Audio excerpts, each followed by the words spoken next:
Good evening. Good evening, ma'am. Good evening, ma'am.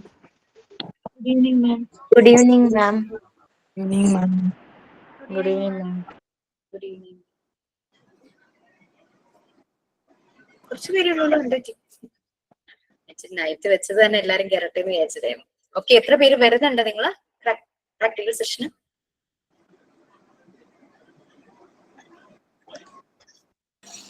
Confirm ആയിട്ട് ഒരു list ആയിട്ട് കിട്ടിട്ടാ മാം എത്ര ആള് വരുന്നുണ്ടെന്ന്. എന്നാലും ഒരു അപ്രോക്സിമേറ്റ്ലി നമുക്ക് ഗ്രൂപ്പിൽ നോക്കിയപ്പോ 15 മെമ്പേഴ്സിന്റെ കൗണ്ട് കിട്ടിയത് മാം. 15. Yes ma'am. Okay, are you coming? Yes ma'am, I M trying ma'am. Because you have to book the ticket and everything because you are coming from somewhere in Karnataka, right? Kasaragod, right? You know, ma'am, I am coming from Kasaragod. Kasaragod. Kanyanad, it is exactly. ഇപ്പൊ തന്നെ husband പറയുന്ന correct പറ എന്ത് before means കുഞ്ഞുമോളുണ്ടല്ലോ, അപ്പൊ stay ആവണ്ടേ, അപ്പൊ correct പറ എന്തെന്ന് ചോദിക്കുന്നുണ്ട് ആള്.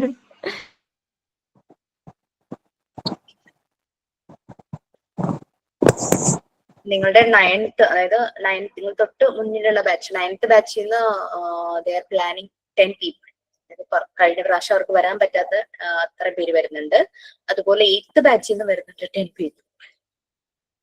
സോ നിങ്ങളുടെ ബാച്ചിൽ ആരെങ്കിലും വൈവയ്ക്ക് റെഡിയാണ്, എല്ലാം വർക്കെല്ലാം കംപ്ലീറ്റ് ചെയ്ത് റെഡി ആണെങ്കിൽ നിങ്ങളുടെ വൈവ കഴിഞ്ഞിട്ടേ അവർക്ക് വൈവ ചെയ്യുള്ളൂ. പ്രാക്ടിക്കൽ സെഷന് ശേഷമാണ് വൈവ സ്റ്റാർട്ട് ചെയ്യുള്ളൂ കേട്ടോ. Okay, anyway we can start. Who is going to do prayer?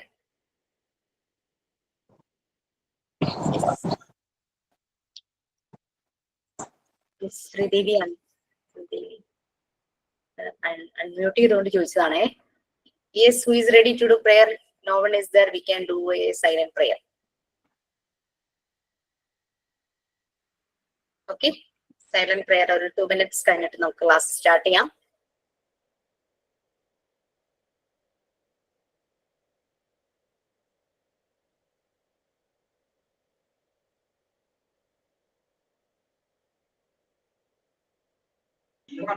മാം, എന്റെ ഒരു പ്രേയർ പറയാന്ന് കുറച്ചേ അറിയൂന്ന് പറയുന്നുണ്ട്. നന്മരൂപിയായ ദൈവമേ നിനക്കു വന്ദനം. സ്നേഹരൂപിയായ ദൈവമേ നിനക്കു വന്ദനം. ബുദ്ധി ബുദ്ധി ബുദ്ധി സുബി ത്യാഗബുദ്ധിനി. Okay It's okay. It's purely from the heart. Thank you. Actually അവള് ഇത് ആദ്യമായിട്ട് പഠിച്ചത് നമുക്ക് അറിയൂല. ആദ്യമായിട്ട് ട്രൈ. Okay fine. സോ ഞാൻ സാധാരണ നിങ്ങളുടെ പ്രാക്ടിക്കൽ സെഷന് മുൻപുള്ള തേഴ്സ്ഡേ ആണ് വെക്കാറ്. പക്ഷെ നെക്സ്റ്റ് തേഴ്സ്ഡേ ഒക്ടോബർ 2 അത് അവധിയാണെങ്കിൽ പിന്നെ വെക്കാൻ പറ്റില്ലല്ലോ. ഫ്രൈഡേസ് വെക്കാറില്ല. പ്രാക്ടിക്കൽ സെഷൻ തൊട്ട് മുമ്പുള്ള ഫ്രൈഡേ വെക്കില്ല, കാരണം കുറെ പേരൊക്കെ ട്രാവൽ ചെയ്യുവാണെങ്കിലോ എന്ന് വെച്ചിട്ട്. അതുകൊണ്ടാണ് ഈ തേഴ്സ്ഡേ നമ്മൾ ഇങ്ങനെ ഒരു സെഷനിൽ കാണുന്നത്. മോണ്ടിസോറി മെത്തേഡില് തിയറിയെക്കാളും കൂടുതൽ പ്രാക്ടിക്കലിനാണ് ഇമ്പോർട്ടൻസ്. നിങ്ങളൊരു ഇന്റർവ്യൂവിന് പോകുമ്പോൾ അവർക്ക് മോണ്ടിസോറി മെത്തേഡ് അറിയുകയാണെങ്കിൽ ഡെഫിനറ്റ്ലി അവർ ചോദിക്കും നിങ്ങൾ പ്രാക്ടിക്കൽ എന്ത് ചെയ്തു എന്നാണ് ചോദിക്കുന്നത്. അതാണ് ഓൺലൈൻ ആണ് കോഴ്സ് എന്ന് കേൾക്കുമ്പോൾ പലരും, നമ്മുടെ 6th ബാച്ചിലെ ഒരു കുട്ടി പാലക്കാടാണ്, ഇതുപോലെ ടീച്ചിങ് പ്രാക്ടീസിന് വേണ്ടിയിട്ട് ഒരു സ്കൂളിനെ അപ്രോച്ച് ചെയ്തപ്പോൾ ഓൺലൈൻ ആണെന്ന് കേട്ടപ്പോൾ അവർ ആദ്യം സമ്മതിച്ചില്ല, ടീച്ചിങ് പ്രാക്ടീസിന് സമ്മതിച്ചില്ല. ബട്ട് എന്നാൽ ഒരു ദിവസം ഒന്ന് ഡെമോ എടുത്ത് കാണിക്കാൻ പറഞ്ഞു. അങ്ങനെ ഡെമോ എടുത്ത് കാണിച്ചപ്പോഴാണ് അവര് സമ്മതിച്ചത്. നമ്മളുടെ മെറ്റീരിയൽസ് എല്ലാം കൊണ്ടുപോയി ഡെമോ എടുത്ത് കാണിച്ചപ്പോഴാണ് ടീച്ചിങ് പ്രാക്ടീസിന് പെർമിഷൻ കൊടുത്തത്. അങ്ങനെ ഒരു 1-2 വീക്സ് ടീച്ചിങ് പ്രാക്ടീസ് ചെയ്തപ്പോൾ ആ കുട്ടി അവിടെ തന്നെ അബ്സോർബ് ചെയ്തു. She got a job there. നല്ലൊരു ഡീസന്റ് പേയിൽ തന്നെ അവിടെ ജോലി കിട്ടി. അപ്പൊ that is our challenge actually. ഇപ്പൊ നമ്മളുടെ പെർഫോമൻസ് അതാരാണ് very happy for that Ancy. Okay പറയൂ. എക്സ്പീരിയൻസ് ഞാൻ ഈ ടീച്ചിങ് പ്രാക്ടീസിന് പോയ സമയത്ത് അവരെന്നോട് ചോദിച്ചു ഓൺലൈൻ ആണോ ഓഫ്ലൈൻ ആണോ എന്ന്. ഞാൻ പറഞ്ഞു ഓൺലൈനാന്ന് പറഞ്ഞപ്പം അവർക്കൊരു മടിയായിരുന്നു ആദ്യമേ ഈ ഒരു ഇതിലേക്ക് വരാൻ. എന്നിട്ട് എന്നെ പഠിപ്പിച്ച ടീച്ചറായിരുന്നു അവിടുത്തെ പ്രിൻസിപ്പൾ. അങ്ങനെ എന്നെ അറിയാവുന്നത് കൊണ്ട് എൻ്റെ അടുത്ത് പറഞ്ഞു ഓക്കെ ചെയ്ത് നോക്ക് എന്ന് പറഞ്ഞു. എന്നിട്ട് ഞാൻ ഈ ക്ലാസ് എടുക്കുന്ന ടൈമിലെല്ലാം അവർ വന്ന് നോക്കുമായിരുന്നു. അവിടുത്തെ പ്രിൻസിപ്പൾ ആയാലും HOD മാം ആയാലും വന്ന് നോക്കിയിട്ട് കുറച്ചും കൂടെയൊക്കെ ഇതായപ്പോഴേക്കും 2-3 ദിവസം കഴിഞ്ഞ് എൻ്റെ അടുത്ത് എക്സ്പീരിയൻസിനെ പറ്റിയൊക്കെ ചോദിച്ച് നമ്മൾ എന്തൊക്കെ മെറ്റീരിയൽസ് ചെയ്തു എന്നും എന്തൊക്കെയാണ് എടുത്തതെന്നും. മാം അവിടുത്തെ മെയിനായിട്ടുള്ള മാം PG ആണ്, മോണ്ടിസോറി PG ആണ് ചെയ്തത്. അപ്പോൾ അതുകൊണ്ട് തന്നെ മെറ്റീരിയൽസും എല്ലാം അറിയാവുന്നത് കൊണ്ട് തന്നെ മാം എല്ലാം ഡീറ്റെയിൽഡായിട്ട് ചോദിച്ചു, നമുക്ക് പഠിപ്പിച്ച കാര്യങ്ങളും എല്ലാം. അതിനുശേഷമാണ് അവർ പെർമിഷൻ തന്നത്. പക്ഷേ എനിക്കിപ്പോൾ കുറച്ചാളുകൊണ്ട് പോകാൻ പറ്റുന്നില്ല. ഓക്കെ, കുഴപ്പമില്ല ആൻസി. നമ്മളുടെ ഒരു സിഗ്നേച്ചർ അവിടെ ഒന്നും ആയല്ലോ നമ്മൾ ചെയ്തത് കണ്ടിട്ടവര്. ഓക്കെ, എനിക്ക് മറ്റേ ട്രെയിനിങ് സർട്ടിഫിക്കറ്റ് ട്രെയിനിങ് കഴിഞ്ഞിട്ട് അതിന്റെ സർട്ടിഫിക്കറ്റ് ചോദിച്ചു നോക്കുമ്പോ അപ്പൊ നമ്മൾ ഒരു മോഡൽ കൊടുത്തിട്ടുണ്ടായിരുന്നു. അപ്പൊ അങ്ങനെ നോർത്ത് പറവൂർ എന്ന് പറഞ്ഞപ്പോ എത്ര ദൂരം എങ്ങനെ പോയി ട്രെയിനിങ് ചെയ്തത് അല്ല പഠിച്ചത് ചോദിച്ചപ്പോ ഞാൻ പറഞ്ഞു ഓൺലൈനായിട്ട് ചെയ്തുകൊണ്ടിരിക്കുകയാണ് പറഞ്ഞു. അപ്പൊ അവർക്ക് HM ഒരു മടി സർട്ടിഫിക്കറ്റ് തരാം ഓൺലൈനായിട്ടൊക്കെ ചെയ്തിട്ട്. അപ്പൊ ഞാൻ പറഞ്ഞു അപ്പൊ അവിടെ എന്താണ് KG ടീച്ചേഴ്സ് പറഞ്ഞു ആ കുട്ടി നന്നായിട്ട് ചെയ്തിട്ടുണ്ട്, നന്നായിട്ട് കുട്ടികളൊക്കെ കെയർ ചെയ്യലും ക്ലാസ് എടുക്കലും ഒക്കെ ചെയ്തിട്ടുണ്ട്, നമുക്ക് ഷുവറായിട്ട് അവർക്ക് കൊടുക്കാം സർട്ടിഫിക്കറ്റ് കൊടുക്കാന്ന് പറഞ്ഞു.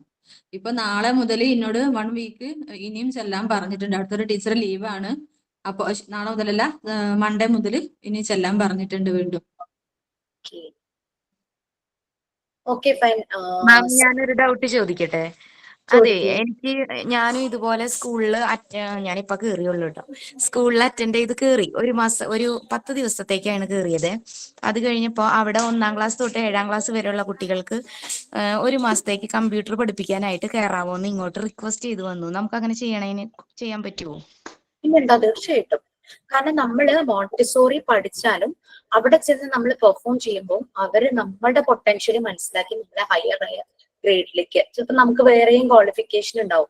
നമ്മുടെ ബാച്ചിൽ എത്രയോ പേരാണ്, ബാച്ചിൽ മീൻസ് എല്ലാ ബാച്ചുകളിലും ഉണ്ട്, BEd കഴിഞ്ഞിട്ട് ഒട്ടും ടീച്ചർ ആവാൻ കോൺഫിഡന്റ് ഇല്ലാത്തവരുണ്ടായിരുന്നു. അവർ വീട്ടിലിങ്ങനെ ഒതുങ്ങിക്കൂടി ഈ മോണ്ടിസോറി കഴിഞ്ഞിട്ട് പിന്നെ അവർക്ക് ഒരു ടെൻഷനും ഇല്ല, അവർ ടീച്ചറായി വർക്ക് ചെയ്യുന്നവരുണ്ട്. അവർക്കൊക്കെ എന്ന് വെച്ചാൽ MEd ഉണ്ടാവാം, BEd ഉണ്ടാവാം. അപ്പൊ അങ്ങനെ വരുമ്പോൾ അവർക്ക് ഹയർ ക്ലാസ്സിലേക്ക് അവരെ ചെയ്യുമായിരിക്കും. നിങ്ങളുടെ ബാച്ചിൽ കാണുമായിരിക്കും, ഐ ഡോണ്ട് നോ.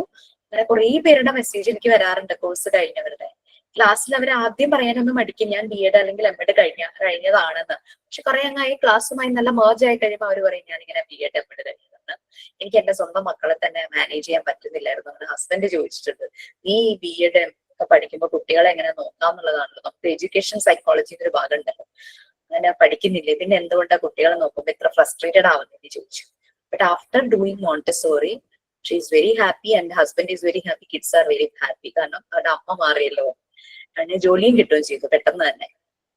അപ്പൊ ഹയർ ക്വാളിഫിക്കേഷൻ ഉണ്ട്. ഹയർ ക്വാളിഫിക്കേഷൻ മാത്രമല്ല, നമുക്ക് ഒരു പൊട്ടൻഷ്യൽ ഉണ്ടെന്ന് മനസ്സിലാക്കിയാൽ ചില മാനേജ്മെന്റ് സ്കൂളിലൊക്കെ, ഗവൺമെന്റ് സ്കൂൾ അങ്ങനെയൊക്കെ ഉള്ളവർക്കാണല്ലോ കുറെ ക്രൈറ്റീരിയൻ കണ്ടീഷൻസ് റൂൾസ് ഒക്കെ ഉള്ളത്.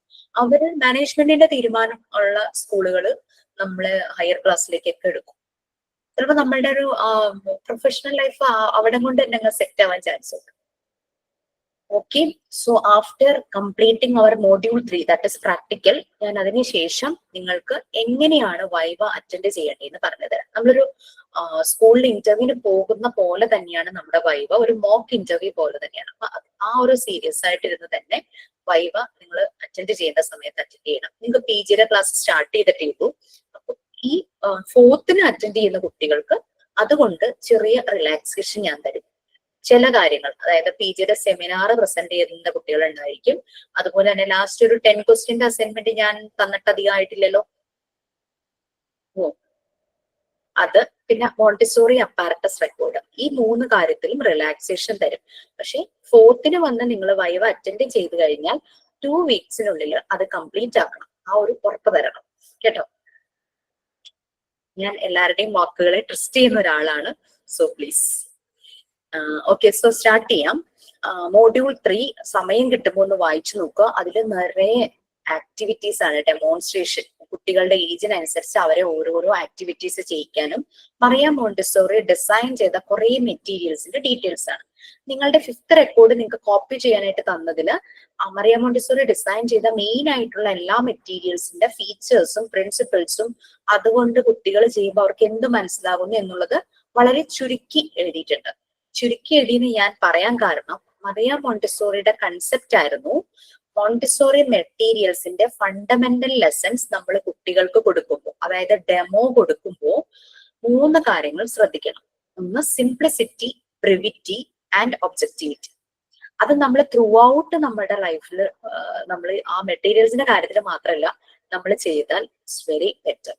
അതായത് നമ്മളൊരു കാര്യം പറയുമ്പോൾ വളരെ സിമ്പിൾ ആയിട്ട്, ബ്രീഫായിട്ട്, അതെന്താണോ ആ കാര്യം അതിനെ മാത്രം ഫോക്കസ് ചെയ്ത് പറയും. ഒരു ഇന്റർവ്യൂവിന് പോകുമ്പോൾ ഏറ്റവും നല്ലൊരു കാര്യമാണ് സിംപ്ലിസിറ്റി, ബ്രീവിറ്റി, ഒബ്ജക്ടിവിറ്റി. അവർ ചോദിക്കുന്ന ചോദ്യം നല്ല പോലെ മനസ്സിലാക്കിയിട്ട് സിമ്പിൾ ആയിട്ട്, ബ്രീഫായിട്ട്, കുറെ കഥ പറയാനൊന്നും കേൾക്കാനൊന്നും ഒരു ഇന്റർവ്യൂ ബോർഡിൽ ഇരിക്കുന്നവരും തയ്യാറല്ല. അത് ഏത് ടൈപ്പ് ഇന്റർവ്യൂ ആണെങ്കിലും. പിന്നെ എന്താണോ ചോദിച്ചത് അതിനെ ഫോക്കസ് ചെയ്ത് മാത്രം ആൻസർ ചെയ്യുക. അപ്പൊ കുട്ടികൾക്ക് നമ്മൾ ഈ മെറ്റീരിയൽസ് എങ്ങനെ യൂസ് ചെയ്യണം എന്നൊരു ഡെമോ ആദ്യം കാണിച്ചു കൊടുക്കും. അവർക്ക് എത്രയും പെട്ടെന്ന് ആക്ടിവിറ്റി ചെയ്യാനായിട്ട് അവരിങ്ങനെ നോക്കിയിരിക്കുമ്പോൾ നമ്മൾ അതിനെപ്പറ്റി കുറെ കഥ പറയുന്നത് കേൾക്കാൻ അവർക്ക് ഇഷ്ടമല്ല. അപ്പൊ അതുകൊണ്ട് നമ്മൾ വളരെ സിമ്പിൾ ആയിട്ട്, ബ്രീഫായിട്ട് അതിനെപ്പറ്റി മാത്രം ഫോക്കസ് ചെയ്ത് കാര്യങ്ങൾ ഒബ്ജക്റ്റീവായിട്ട് പറഞ്ഞു കൊടുക്കും. ഇതാണ് നമ്മൾ ആദ്യം ശ്രദ്ധിക്കേണ്ട ഒരു കാര്യം. പിന്നെ ഈ മെറ്റീരിയൽസ് എല്ലാം തന്നെ നാച്ചുറൽ ആയിട്ടുള്ള ഒബ്ജക്ട്സ് വെച്ചിട്ടാണ് ഉണ്ടാക്കിയിരിക്കുന്നത്. അതായത് വുഡ്, നല്ല നാച്ചുറൽ വുഡ്, പിന്നെ ഗ്ലാസ്, മെറ്റൽ, പിന്നെ ഫാബ്രിക്കിലുള്ളതാണെങ്കിൽ എന്താ പറയാ, നാച്ചുറൽ ഫൈബേഴ്സ് അടങ്ങുന്ന ഫാബ്രിക്, അതായത് നമ്മുടെ കോട്ടൺ, ലിനൻ, പിന്നെ സിൽക്ക്, അങ്ങനെ നാച്ചുറൽ ആയിട്ടുള്ള ഫാബ്രിക്കുകൾ ഉണ്ടല്ലോ അത്. പിന്നെ അതിന്റെ തന്നെ മിക്സ് ആകാം, സിൽക്കും കോട്ടണും കൂടെ മിക്സ് ആയത്, അങ്ങനെയുള്ള ലിനനും കോട്ടണും കൂടെ മിക്സ് ആയത്, അങ്ങനെയുള്ളതൊക്കെ യൂസ് ചെയ്യാം. പക്ഷെ സിന്തറ്റിക് ആയിട്ടുള്ള പോളിസ്റ്റർ അങ്ങനത്തെ കാര്യങ്ങളൊന്നും യൂസ് ചെയ്യരുത്. അപ്പൊ അങ്ങനെ ഫാബ്രിക്കും യൂസ് ചെയ്യുന്നുണ്ട് മോണ്ടിസോറി മെറ്റീരിയൽസിൽ. ടച്ച് ഫാബ്രിക്സ് എന്ന് പറഞ്ഞിട്ട് നമുക്ക് ഫാബ്രിക് ഉണ്ട്. പിന്നെ നിങ്ങൾ ചെയ്യുന്ന ഡ്രസ്സിംഗ് ഫ്രെയിം, അതിലും നമ്മൾ ഫാബ്രിക് യൂസ് ചെയ്യുന്നുണ്ട്. കോട്ടൺ ആണ് ഏറ്റവും നല്ലത്, കാരണം നമുക്ക് കോസ്റ്റ്ലെസ് ആയിട്ട് കിട്ടുന്നതും കോട്ടൺ ആണ്. സിൽക്കിലേക്കൊന്നും നമ്മൾ പോകണ്ടല്ലോ. അതുകൊണ്ടാണ് ഞാൻ പറഞ്ഞ ടൈലറിംഗ് ഷോപ്പിൽ ചെന്ന് കഴിഞ്ഞാൽ നല്ല ചിലപ്പോൾ സിൽക്കൊക്കെ കിട്ടും, ലിനൻ കിട്ടും, കോട്ടൺ കിട്ടും. അപ്പൊ അങ്ങനത്തെ മെറ്റീരിയൽ ഒരു A4 സൈസിൽ കിട്ടിക്കഴിഞ്ഞാൽ നമുക്കൊരു കൊച്ചു ഫ്രെയിം ഉണ്ടാക്കിയാൽ മതി. 4 ബട്ടൺ അല്ലെങ്കിൽ 4 ലേസിന്റെ ഹോള്, ഒരു ചെറിയ സിബ് വെക്കാനുള്ളത്, പിന്നെ ബെൽറ്റ്. ഒരു കുട്ടിക്ക് ബെൽറ്റ് കിട്ടാത്ത കാരണം നമ്മുടെ ഈ വാച്ചിന്റെ സ്ട്രാപ്പില്ലേ, പഴയ വാച്ചിന്റെ സ്ട്രാപ്പൊക്കെ ഉണ്ടാവുമല്ലോ, അതുകൊണ്ട് അതിലും ഇങ്ങനെ ബക്കിള് പോലെയൊക്കെയാണല്ലോ ഇരിക്കുന്നത്. അതുകൊണ്ട് ബെൽറ്റ് ഫ്രെയിം ഉണ്ടാക്കി 8th വൈവ നടന്നപ്പോ എന്നെ കാണിച്ചു തന്നത്. അതൊക്കെ നമ്മുടെ ഒരു ഇന്നോവേറ്റീവ് ക്രിയേറ്റീവ് ഐഡിയ ആണ്. നമുക്ക് എങ്ങനെ വേണമെങ്കിലും ആ തീമുമായിട്ട് മാറിപ്പോരുന്നേ. അപ്പൊ ഇങ്ങനെയുള്ള മെറ്റീരിയൽസ് ആണ് യൂസ് ചെയ്തിരിക്കുന്നത്. കാരണം മറിയം മോണ്ടിസോറി എപ്പോഴും നേച്ചറുമായിട്ട് കണക്ട് ചെയ്യാനായിട്ട് നോക്കി. അതുകൊണ്ട് ആർട്ടിഫിഷ്യൽ പ്ലാസ്റ്റിക് ആയിട്ടുള്ള സാധനങ്ങളൊന്നും Mariam Montessori prepared environment, Mariam Montessori prepared environment എന്ന് പറഞ്ഞിരുന്നത് നമ്മൾ സാധാരണ പറയുന്ന ക്ലാസ് റൂമുകളായിരുന്നു. ക്ലാസ് റൂമുകൾ ചൈൽഡ് ഫ്രണ്ട്ലി ആയിരുന്നു. കുട്ടികളുടെ സൈസിലുള്ള ഷെൽഫും ടേബിളും ചെയറും അങ്ങനെയുള്ളതെല്ലാമായിരുന്നു. ഇനി നിങ്ങളുടെ മോഡ്യൂൾ 3 നോക്കിക്കഴിഞ്ഞാൽ അതിന് 5 പാർട്ട് ഉണ്ട്. ഈ 5 പാർട്ട് എന്ന് പറഞ്ഞു കഴിഞ്ഞാൽ മറിയം മോണ്ടിസോറി ക്ലാസ് റൂമിനെ വിളിച്ചിരുന്നത് മോണ്ടിസോറി പ്രിപ്പയർഡ് എൻവിയോൺമെന്റ് എന്നായിരുന്നു. നമ്മൾ പിന്നെ അത് പറഞ്ഞപ്പോ മോണ്ടിസോറി പ്രിപ്പയർ ചെയ്തുകൊണ്ട് മോണ്ടിസോറി പ്രിപ്പയർഡ് എൻവിയോൺമെന്റ് എന്ന് പറയാൻ തുടങ്ങി. ആ പ്രിപ്പയർഡ് എൻവിയോൺമെന്റിനെ 5 ഏരിയ ആയിട്ട് തിരിച്ചിട്ടുണ്ട്. 5 ഏരിയ ആയിട്ട് തിരിച്ചിട്ടുണ്ട്. അതാണ് നമ്മുടെ മോഡ്യൂൾ 3 5 പാർട്ട്.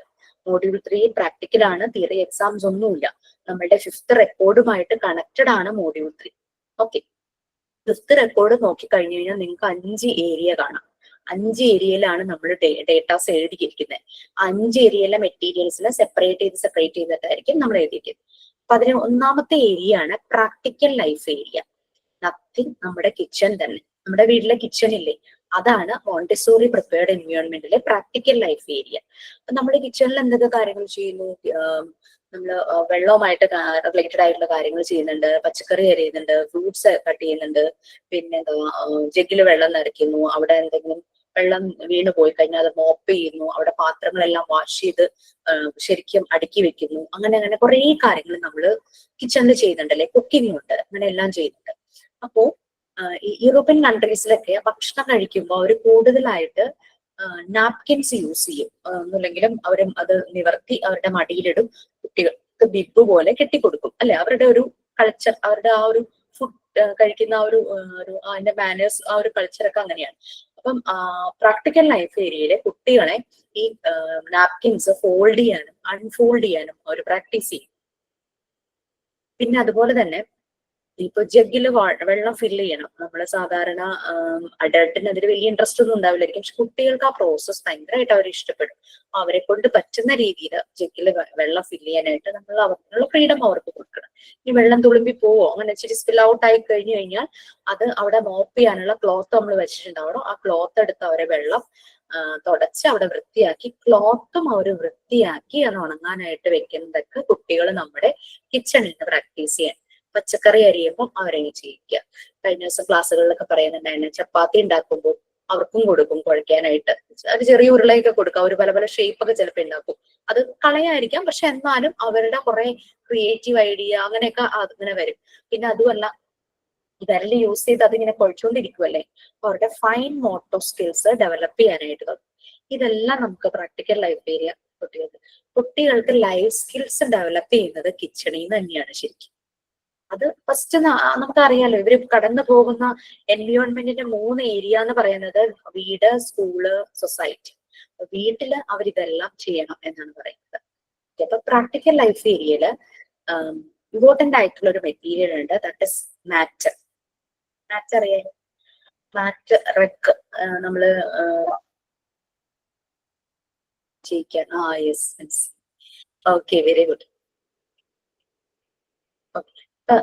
നമ്മള് റഗ്ഗൊക്കെ ഇല്ലേ, നമ്മുടെ ചവിട്ടി, അതുപോലുള്ള മാറ്റ്, അത് കുറച്ചുകൂടെ വലിപ്പമുള്ളതുണ്ടാവും, വലിപ്പം കുറഞ്ഞതുണ്ടാവും. അതായത് കുട്ടിക്ക് മാറ്റിൽ ഇരിക്കാൻ പറ്റുന്ന സ്പേസും ഉണ്ടാകും, ആ രീതിയിൽ വലിപ്പമുള്ളതുണ്ടായിരിക്കും. ഈ മാറ്റ് മോണ്ടിസോറി പ്രിപ്പയർഡ് എൻവിയോൺമെന്റില് അവിടെ റോൾ ചെയ്ത് വെക്കും. മാറ്റ് ആകുമ്പോൾ നമുക്ക് ഫോൾഡ് ചെയ്യാൻ പറ്റില്ലല്ലോ, റോൾ ചെയ്തല്ലേ വെക്കാൻ പറ്റും. റോൾ ചെയ്ത് വെച്ചിട്ടുണ്ടാവും. കുട്ടി ഒരു ആക്ടിവിറ്റി ചെയ്യാനായിട്ട് തുടങ്ങുമ്പോൾ ആദ്യം പോയിട്ട് ഈ മാറ്റ് എടുത്തുകൊണ്ട് വന്ന് അൺറോൾ ചെയ്യും. ഈ അൺറോൾ ചെയ്യുന്നതിന് തന്നെ മെത്തേഡ് ഉണ്ട്. 2 ഫിംഗേഴ്സ് യൂസ് ചെയ്യാം, 3 ഫിംഗേഴ്സ് യൂസ് ചെയ്യാം. പിന്നെ കുഞ്ഞു കൈകളല്ലേ അവരുടെ, അവർ ചിലപ്പോൾ മുഴുവൻ ഫിംഗേഴ്സും യൂസ് ചെയ്യും. എന്നാലും ഫിംഗറിന്റെ മൂവ്മെന്റ്സ് ശരിക്കും നടക്കും. തിരിച്ച് ആക്ടിവിറ്റി ചെയ്ത് കഴിയുമ്പോൾ മാറ്റ് റോൾ ചെയ്തിട്ട് അവരെടുത്ത സ്ഥലത്ത് തന്നെ കൊണ്ടുപോയി വെക്കും. ഒരു ആക്ടിവിറ്റി ചെയ്യാനായിട്ട് പോകുമ്പോൾ അവർക്ക് ഇഷ്ടമുള്ള മെറ്റീരിയൽ ഷെൽഫിൽ നിന്ന് പോയി എടുത്തുകൊണ്ട് വരും. അതിന് മുമ്പ് തന്നെ മാറ്റ് എടുത്തുകൊണ്ട് വന്ന് അത് അൺറോൾ ചെയ്തിട്ടുണ്ടാകും. അതെല്ലാം അവരുടെ ആക്ടിവിറ്റിയിൽ പെടും. എന്നിട്ട് ഈ മെറ്റീരിയൽസ് വെച്ചിട്ട് അതിന്റെ മുകളിൽ ഇരുന്ന് ആണ് ഇവർ ചെയ്യുന്നത്. ഈ മാറ്റ് യൂസ് ചെയ്യുന്നതിന് പല പല കാരണങ്ങളുണ്ട്. ഒന്നാമത്തെ ഒരു കാര്യം എന്ന് പറഞ്ഞു കഴിഞ്ഞാൽ മെറ്റീരിയൽസ് പലതും റൗണ്ട് ഷേപ്പിലുള്ളത് ഉണ്ടാകാം. ഇത് ടേബിളിന്റെ പുറത്തോ അല്ലാതെ ഫ്ലോറിലോ വെച്ച് കഴിഞ്ഞാൽ ചിലപ്പോൾ ഉരുണ്ട് പോകും. മാറ്റ് അല്ലെങ്കിൽ റെഗിന്റെ പുറത്താവുമ്പോൾ ഇത് റോൾ ചെയ്തങ്ങ് പോവില്ല. അത് ഒരു കാര്യം. മെറ്റീരിയൽസ് അവിടെ തന്നെ ഇരിക്കും, അവരുടെ കൺട്രോളിൽ തന്നെ ഇരിക്കും. പിന്നെ അത് മാത്രമല്ല, കുട്ടിക്ക് ആ ലിമിറ്റഡ് സ്പേസേ ഉള്ളൂ ആക്ടിവിറ്റി ചെയ്യാനായിട്ട്, ആ മാറ്റ് മാത്രം. അപ്പോ മറ്റൊരു കുട്ടിക്കും ഡിസ്റ്റർബൻസ് ഉണ്ടാവില്ല, ഇവനും ഡിസ്റ്റർബൻസ് ഉണ്ടാവില്ല, ആ സറൗണ്ടിങ്സിനെ ഡിസ്റ്റർബ് ചെയ്യുന്നില്ല, ഓടി നടക്കില്ല. അപ്പൊ അങ്ങനെയുള്ള കാണാവോ? കാണാലോ. ഷബ്ന ഒന്ന് വിൻ ചെയ്യട്ടെ കേട്ടോ.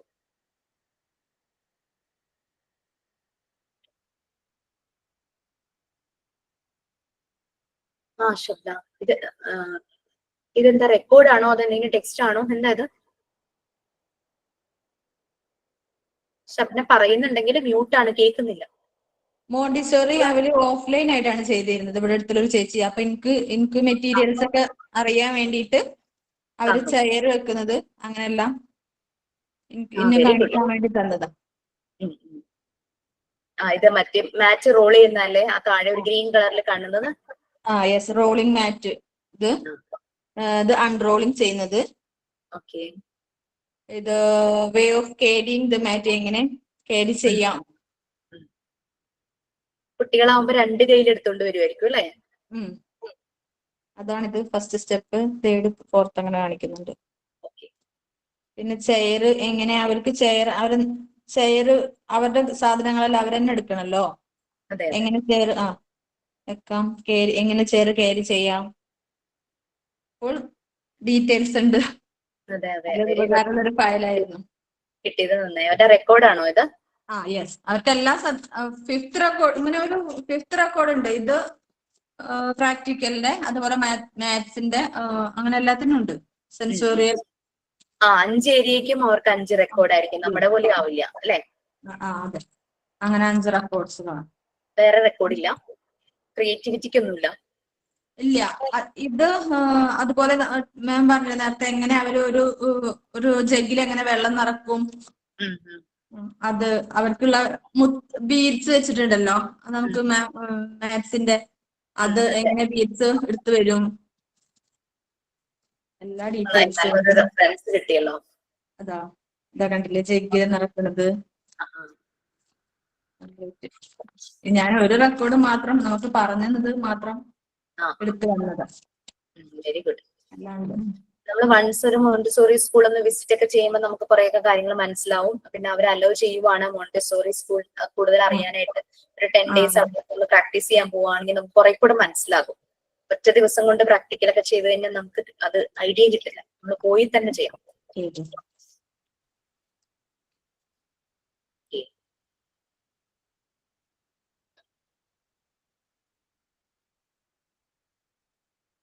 ഓക്കെ. സോ പ്രാക്ടിക്കൽ ലൈഫ് ഏരിയയില് അങ്ങനെ കാര്യങ്ങൾ. അപ്പൊ ലിമിറ്റഡ് സ്പേസ്, അതാണ് ഫ്രീഡം വിത്തിൻ ദ ലിമിറ്റ്സ്. അതിന്റെ ഒരു നല്ലൊരു റോളാണ് മാറ്റിനുള്ളത്.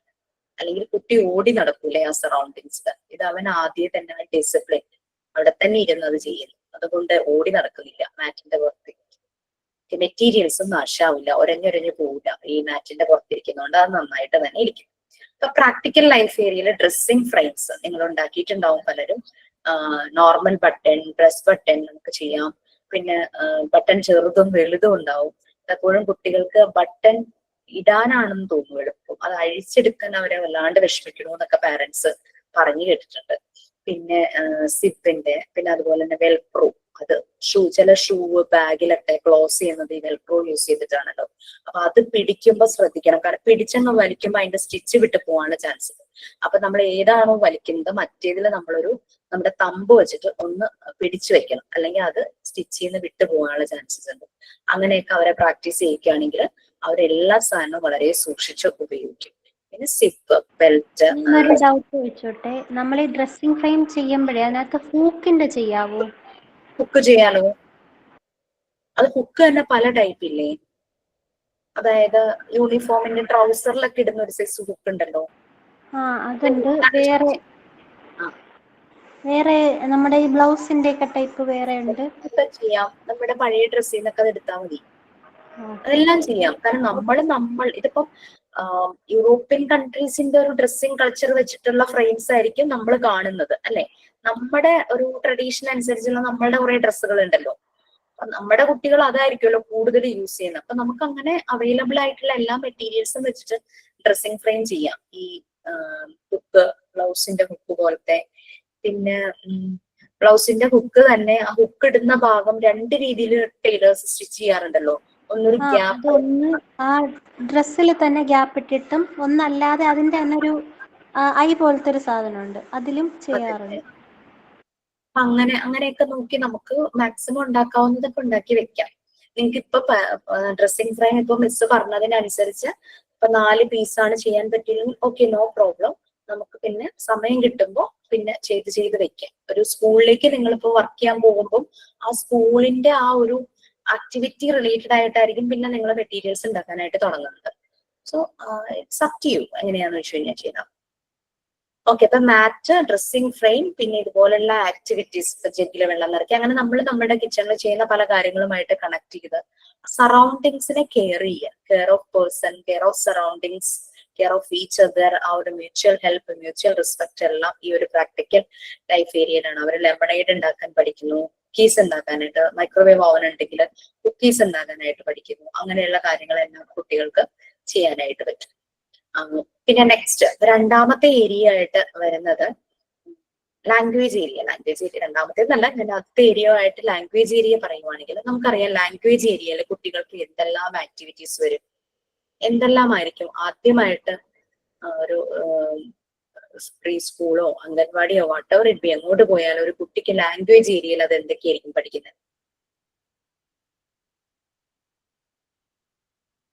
റീഡിങ്, റൈറ്റിംഗ് അല്ലെ, ആൽഫബറ്റ്സ് ഫെമിലറൈസേഷൻ, പിന്നെ വേർഡ്സ് ക്രിയേറ്റ് ചെയ്യും. പിന്നെ അത് മീനിങ് ഫുൾ സ്ട്രക്ചറിലല്ലാതെ 2 വേർഡ്സ് ചേർത്തിട്ട് പക്ഷെ മീനിങ് വരുന്ന രീതിയിലുള്ള ഒരു സെന്റൻസ് മുഴുവനായിട്ടുണ്ടാവില്ല, സ്ട്രക്ചറിൽ അങ്ങനെ രീതിയിൽ ക്രിയേറ്റ് ചെയ്യും. പിന്നെ അത് കഴിഞ്ഞ് സ്ട്രക്ചറിൽ വേർഡ്സ്, ഇപ്പൊ വാട്ട് ഈസ് യുവർ നെയിം എന്ന് ചോദിച്ചു കഴിഞ്ഞാൽ മൈ നെയിം ഈസ് എന്ന് പറഞ്ഞ് ചേർത്ത് പറയാനായിട്ട് ആ രീതിയിൽ സ്ട്രക്ചർ ആയിട്ടുള്ള സെന്റൻസസ് മേക്ക് ചെയ്യും. അങ്ങനെയൊക്കെ ചെയ്യും. ഇതിൽ ഏറ്റവും ആദ്യം അവരേതാ ചെയ്യുന്നത്?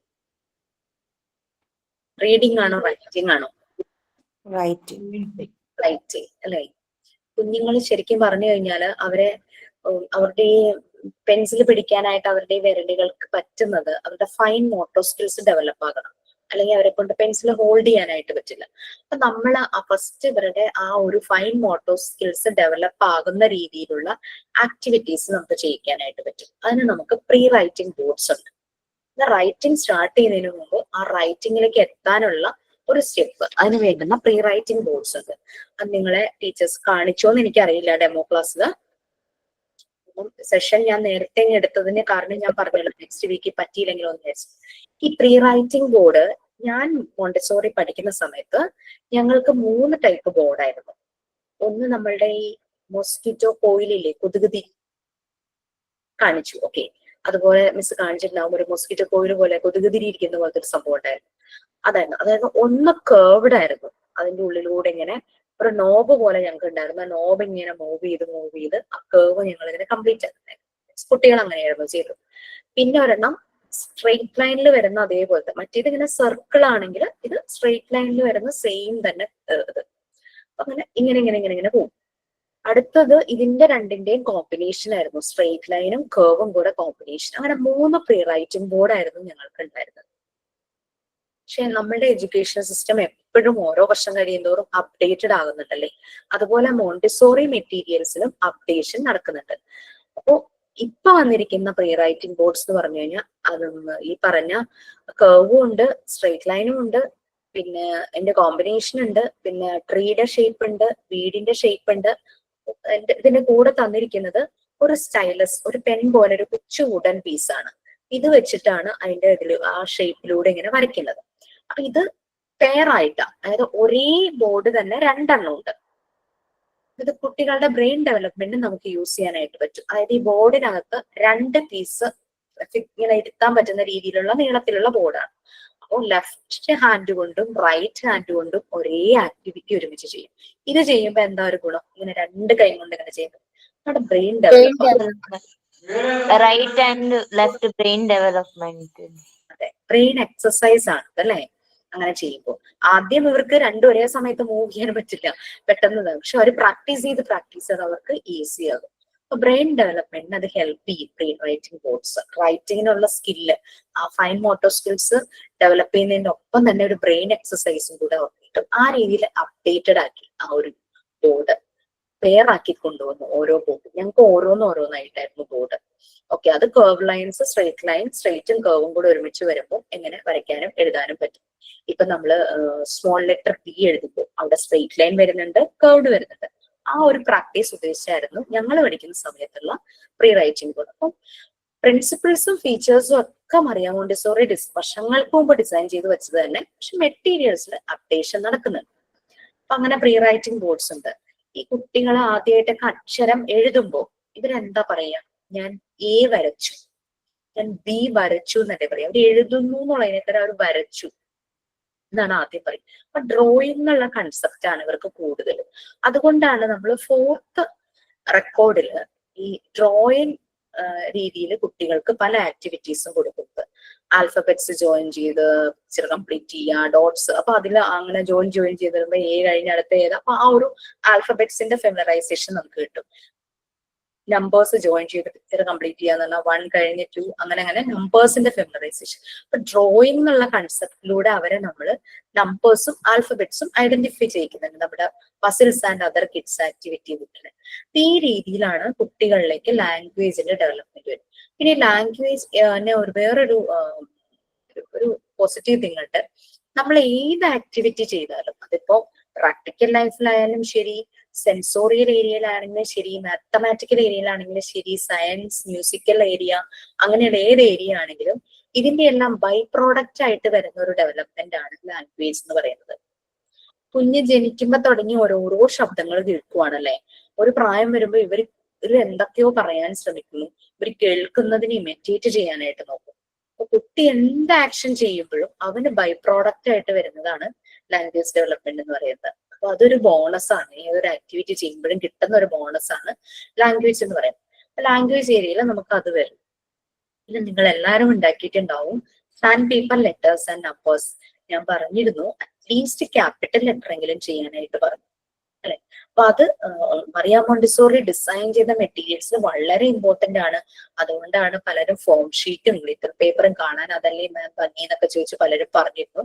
ഞാൻ സാൻഡ് പേപ്പർ തന്നെ നിങ്ങൾ കിട്ടുമെന്ന് നോക്കൂന്ന് വളരെ ഇതായിട്ട് പറഞ്ഞ മോണ്ടിസോറി ഡിസൈൻ ചെയ്തത് മറിയ മോണ്ടിസോറിക്ക് വളരെ ഇഷ്ടപ്പെട്ട ഒരു മെറ്റീരിയൽ ആയിരുന്നു sand paper letters and numbers. കാരണം അതിന്റെ റിസൾട്ട് വളരെ കൂടുതലായിരുന്നു.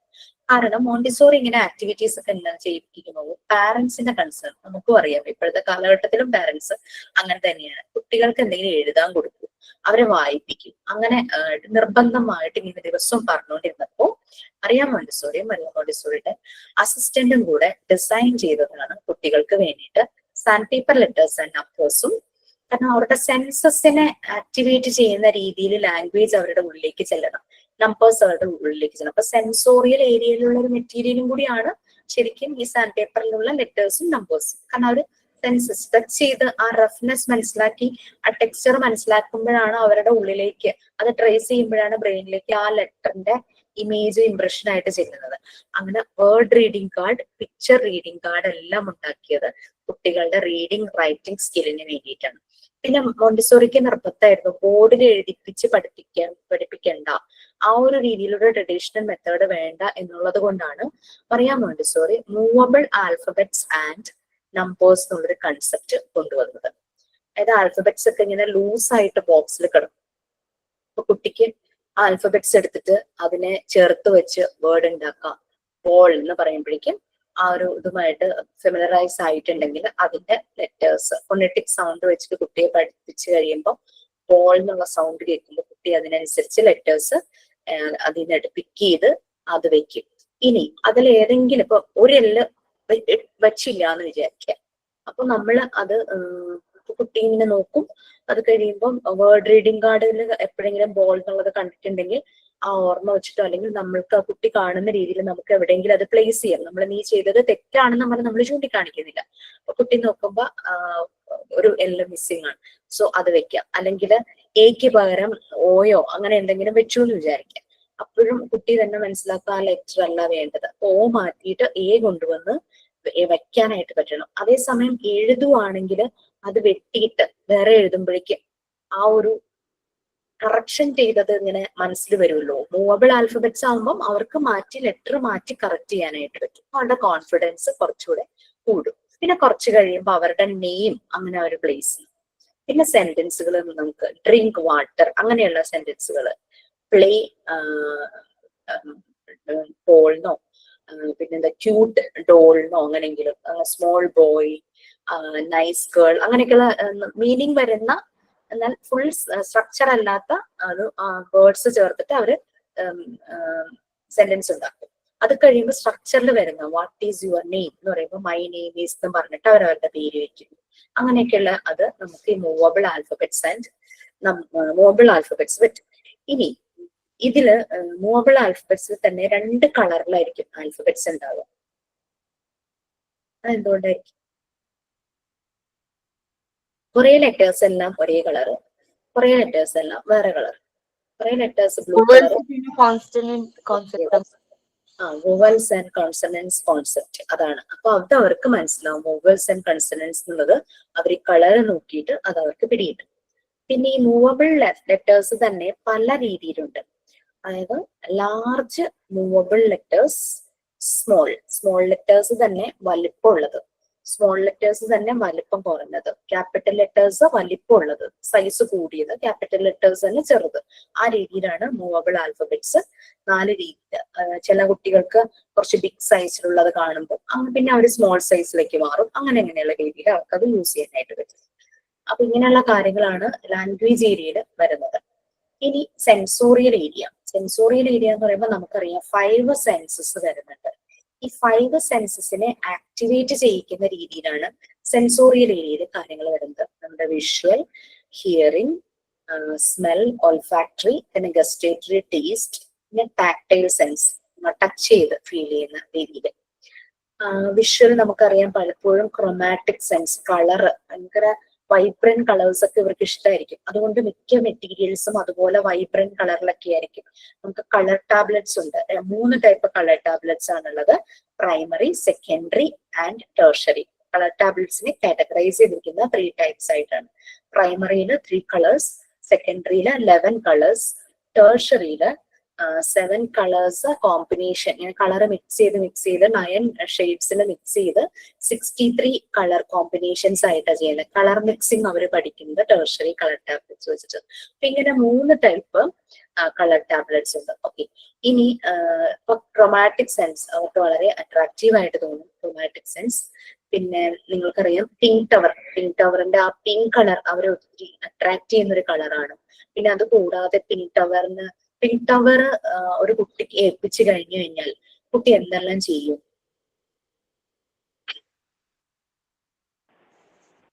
പിങ്ക് ടവർ കാണിച്ചിരുന്നോ ടീച്ചർ? കാണിച്ചിരുന്നു. ചാർട്ട് പേപ്പർ വെച്ച് ചെയ്തിട്ടുണ്ടാവും അല്ലെ? ചാർട്ട് പേപ്പർ വെച്ച് ചെയ്തു. അതുപോലെ തന്നെ ഞാൻ എന്റെ മോളെ കൊണ്ട് ചെയ്യിപ്പിച്ചു അത് എങ്ങനെയാണെന്നുള്ളത്. അപ്പം അവൾ ആദ്യം അതിന്റെ ഷേപ്പ് ഒക്കെ ഒന്ന് നോക്കി, ഇത് എന്താണ് എങ്ങനെയാണെന്നൊക്കെ. പിന്നീട് അവൾ അത് അറേഞ്ച് ചെയ്യാൻ തുടങ്ങി. ആദ്യമേ നിരത്തി വെച്ചിട്ട് ഹൈറ്റ് കൂടുതലും കുറവും അനുസരിച്ച് ചെയ്യാനാ തുടങ്ങി. ഫസ്റ്റ് നമ്മൾ ചെയ്യുന്ന കണക്ക് അത്ര ഇതായിട്ടൊന്നും അറിയത്തില്ല. ചിലപ്പോൾ വലുതിന് മീതെ ഏറ്റവും ചെറുതായിരിക്കും വെക്കുന്നത്. അപ്പം ഞാൻ പറഞ്ഞു കൊടുത്തു അങ്ങനെയല്ല, അതിൻ്റെ ഒന്നും ഇച്ചിരി കൂടെ ചെറുത് വെക്കുക. അപ്പം കറക്റ്റ് ആ ഒരു ഓർഡറിൽ അവൾ അറേഞ്ച് ചെയ്യാൻ ശ്രമിക്കുമ്പോൾ ചിലപ്പോൾ തെറ്റിപ്പോവും. പിന്നീട് അവൾ തന്നെ ശ്രദ്ധിച്ചിട്ട് അത് വീണ്ടും കറക്റ്റ് ആക്കി അവൾ വെക്കും. അവൾ തന്നെ ആ മിസ്റ്റേക്ക് മനസ്സിലാക്കി സ്വന്തമായിട്ട് ചെയ്യാൻ ശ്രമിക്കുന്നുണ്ടായിരുന്നു. ഇത് ചെയ്തപ്പോൾ അവൾക്കത് ഭയങ്കരമായിട്ട് ഇഷ്ടപ്പെടുകയും ചെയ്തു. വീണ്ടും വീണ്ടും ചെയ്യണമെന്നും പറഞ്ഞ നിർബന്ധമായിരുന്നു ഇപ്പം. അപ്പൊ പിങ്ക് ടവർ നമുക്കറിയാം വുഡ് കൊണ്ടുള്ളതാണ്. പിങ്ക് കളർ നിങ്ങൾ വുഡിൽ ചെയ്യുവാണെങ്കിൽ പിങ്ക് കളർ പെയിന്റ് ചെയ്ത് അതിന്റെ മുകളിൽ വാർണിഷ് കൂടെ അടിച്ചു കഴിഞ്ഞാൽ നല്ല സേഫ് ആയിട്ടിരിക്കും. അങ്ങനെ വുഡ് കിട്ടുന്നവരുണ്ടെങ്കിൽ കേട്ടോ, അതിന് വേണ്ടിയിട്ട് അത്രയും എക്സ്പെൻസ് ഒന്നും എടുക്കണ്ട. ഇങ്ങനെ ചിലപ്പോൾ ചില വർക്ക്ഷോപ്പുകളിലൊക്കെ ഇങ്ങനെ വേസ്റ്റ് ആയി പോയിരുന്ന പീസ് അവരോട് ആ മെഷർമെന്റ് കൊടുത്തു കഴിഞ്ഞാൽ അവർ അങ്ങനെ കട്ട് ചെയ്ത് നമുക്ക് തരും, അവർക്ക് സമയം ഉണ്ടെങ്കിൽ. അത് പിന്നെ നമ്മൾ കുറച്ച് പെയിന്റും വാർണിഷും കൂടെ നമ്മൾ ചെലവാക്കി കഴിഞ്ഞു കഴിഞ്ഞാൽ നമുക്കത് കുറച്ചുകൂടെ ബെറ്റർ ആക്കാം. പിങ്ക് ചിലപ്പോൾ അടിക്കുമ്പോൾ ലൈറ്റ് ഷെയ്ഡിൽ വരുന്നതാണല്ലോ, ഒറ്റ കോട്ടിലൊന്നും നല്ല കളർ കിട്ടില്ല. അപ്പൊ ഏറ്റവും ബെറ്റർ ബേസ് കോട്ടായിട്ട് വൈറ്റ് കൊടുക്കുക. ഞാൻ ചാർട്ട് പേപ്പറിന്റെ കാര്യമല്ല പറയുന്നത് കേട്ടോ. ചാർട്ട് പേപ്പർ പിങ്ക് കളർ കിട്ടും. നിങ്ങൾ വുഡില് ചെയ്യാൻ ആരെങ്കിലൊക്കെ അതിന് വേണ്ടിയിട്ടൊക്കെ ഒരു ട്രൈ ചെയ്യുന്നുണ്ടെങ്കിലുള്ള കാര്യമാണ് പറഞ്ഞത്. ഫസ്റ്റ് വൈറ്റ് കൊടുക്കുക. വൈറ്റ് കൊടുത്ത് ഒരു ബേസ് കോട്ടായിട്ട് വൈറ്റ് കൊടുക്കുക. അതൊന്ന് ഡ്രൈ ആയതിനു ശേഷം അതിന്റെ മുകളിൽ നിങ്ങൾ പിങ്ക് അടിക്കുമ്പോൾ നല്ല ബ്രൈറ്റ് ആയിട്ടിരിക്കും. ഇടയ്ക്കുള്ള ലൈൻസ് ഒന്നും കാണില്ല. വേണമെങ്കിൽ ഒരു കോട്ടും കൂടെ പിങ്ക് ചെയ്ത് കഴിഞ്ഞാൽ പെർഫെക്റ്റ് ആവും. അതിനുശേഷം ഇതെല്ലാം ഇൻ ബിറ്റ്വീൻ ചെയ്യുമ്പോൾ ഉണങ്ങണം. നല്ല ഡ്രൈ ആയതിനു ശേഷം, അല്ലെങ്കിൽ നമ്മൾ ഡ്രൈ ആവുന്നതിന് മുമ്പ് അടിക്കുമ്പോൾ അതിന്റെ താഴെയുള്ള കളർ ഇങ്ങനെ വലിഞ്ഞിങ്ങ് പോരും. അതുകൊണ്ട് ഒരു ഫുൾ നൈറ്റ് ഇരുന്നത് ഉണങ്ങിക്കോട്ടെ, പിറ്റേ ദിവസം ചെയ്യാം. നല്ല വെയിലൊക്കെ ഉള്ള സമയമാണെങ്കിൽ പെട്ടെന്ന് നമുക്ക് ഉണങ്ങിക്കിട്ടും.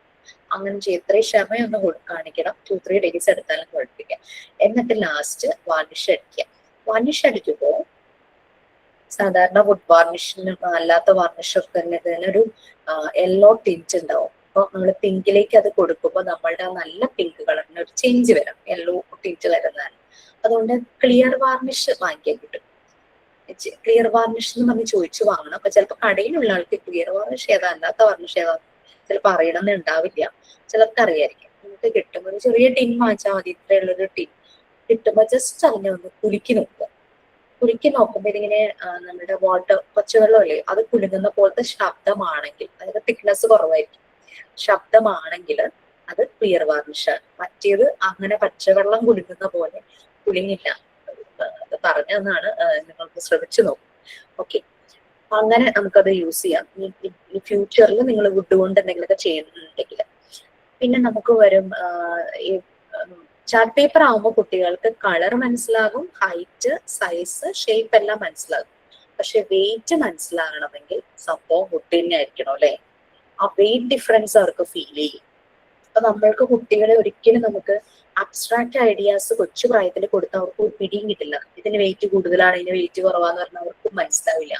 അതേസമയം അവർക്കത് കൈകൊണ്ട് പിടിച്ചു നോക്കുമ്പോൾ അവർക്ക് ഇത് വെയിറ്റ് കൂടുതൽ, വെയിറ്റ് കുറവ്, ചൂട് തണുപ്പ് എന്ന് പറഞ്ഞു കഴിഞ്ഞാൽ അവർക്ക് പെട്ടെന്ന് പിടികിട്ടില്ല. അപ്പൊ അങ്ങനെയുള്ള അബ്സ്ട്രാക്ട് തിങ്കിങ്ങിനുള്ള പ്രായം അവരായിട്ടില്ല. അവര് ഇപ്പോഴും കോൺക്രീറ്റ് ഐഡിയാസ്, ടാഞ്ചിബിൾ ആയിട്ടുള്ളത്, കാണുന്നത്, കേൾക്കുന്നത്, തൊട്ട് നോക്കാൻ പറ്റുന്നത്, രുചിച്ചു നോക്കാൻ പറ്റുന്നതൊക്കെ അവർക്ക് അറിയുള്ളൂ. അതായത് അവരവരുടെ സെൻസസ് മുഴുവൻ യൂസ് ചെയ്യുന്നു. അവർക്ക് അസ്യൂം ചെയ്ത് ഇമാജിൻ ചെയ്ത് ഇങ്ങനെ ചെയ്താൽ അങ്ങനെ വരും, അങ്ങനെയൊന്നും അവർക്ക് കിട്ടിയിട്ടില്ല അതുവരെ. അതായത് ഇപ്പോ 7-ന്ന് 2 സബ്ട്രാക്ട് ചെയ്യാൻ പറഞ്ഞു കഴിഞ്ഞാൽ അവർക്ക് അങ്ങനെ അബ്സ്ട്രാക്ട് മനസ്സിൽ ചെയ്തു നോക്കാൻ അവരായിട്ടില്ല.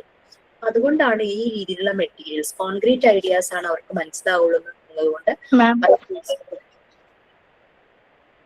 യെസ്, ആരാ? ഷോണിയാണ്, പറയൂ please. Sorry ma'am, sorry ma'am. എന്തോ? ഓക്കെ, സോറി മാം, ഞാൻ ഒരു കാര്യം പറയാൻ വന്നായിരുന്നു. ഇവിടെ ഗസ്റ്റ് വന്നിട്ടുണ്ട്. സോറി, ബെല്ലടിച്ചു. കാര്യം പറയാൻ വന്നതാണോ? അതെ അതെ, സോറി. ഇവിടെ എനിക്ക് ഒരു ഗസ്റ്റ് വന്നിട്ടുണ്ട്. Sorry, by.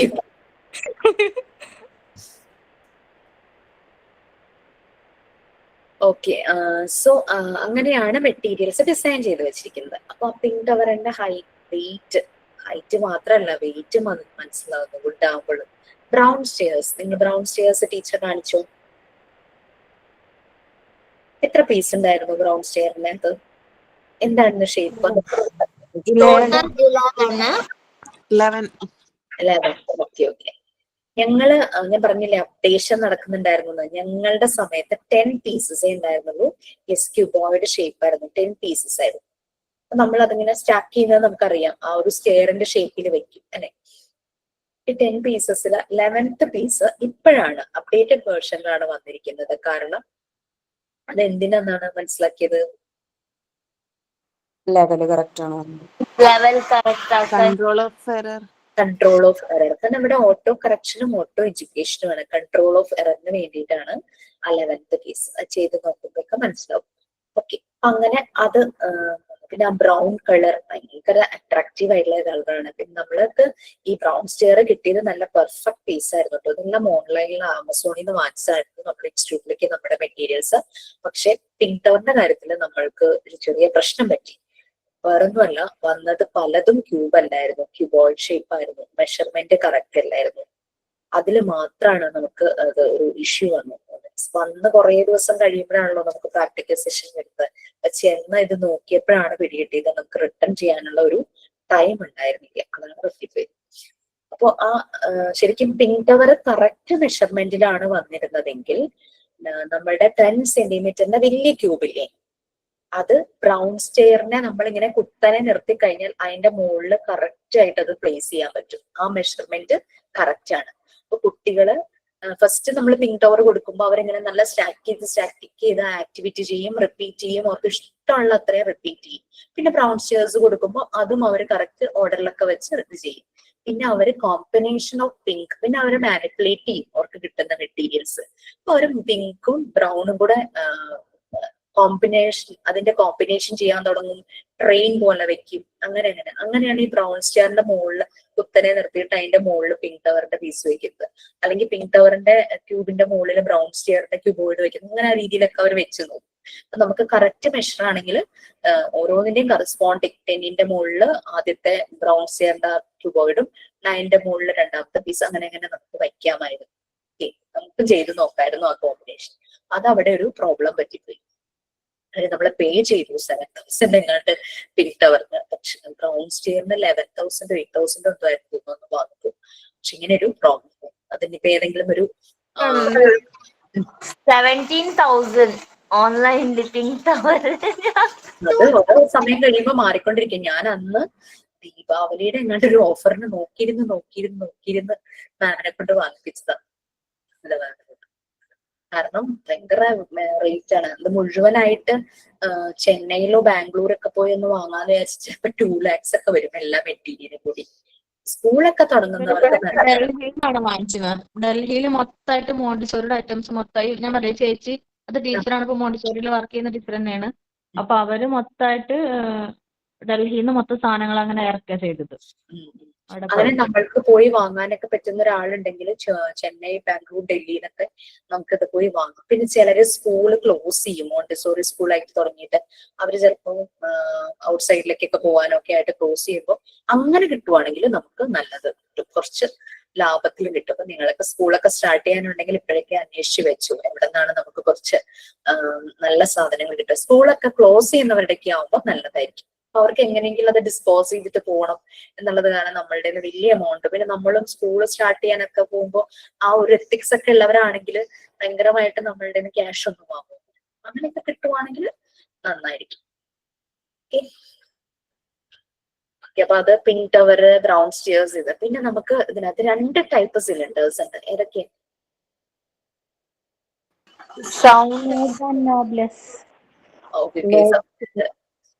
Sound cylinders. ഞാൻ അത് വേറൊരു കാറ്റഗറി, അതോർത്തല്ല ചോദിച്ചത്.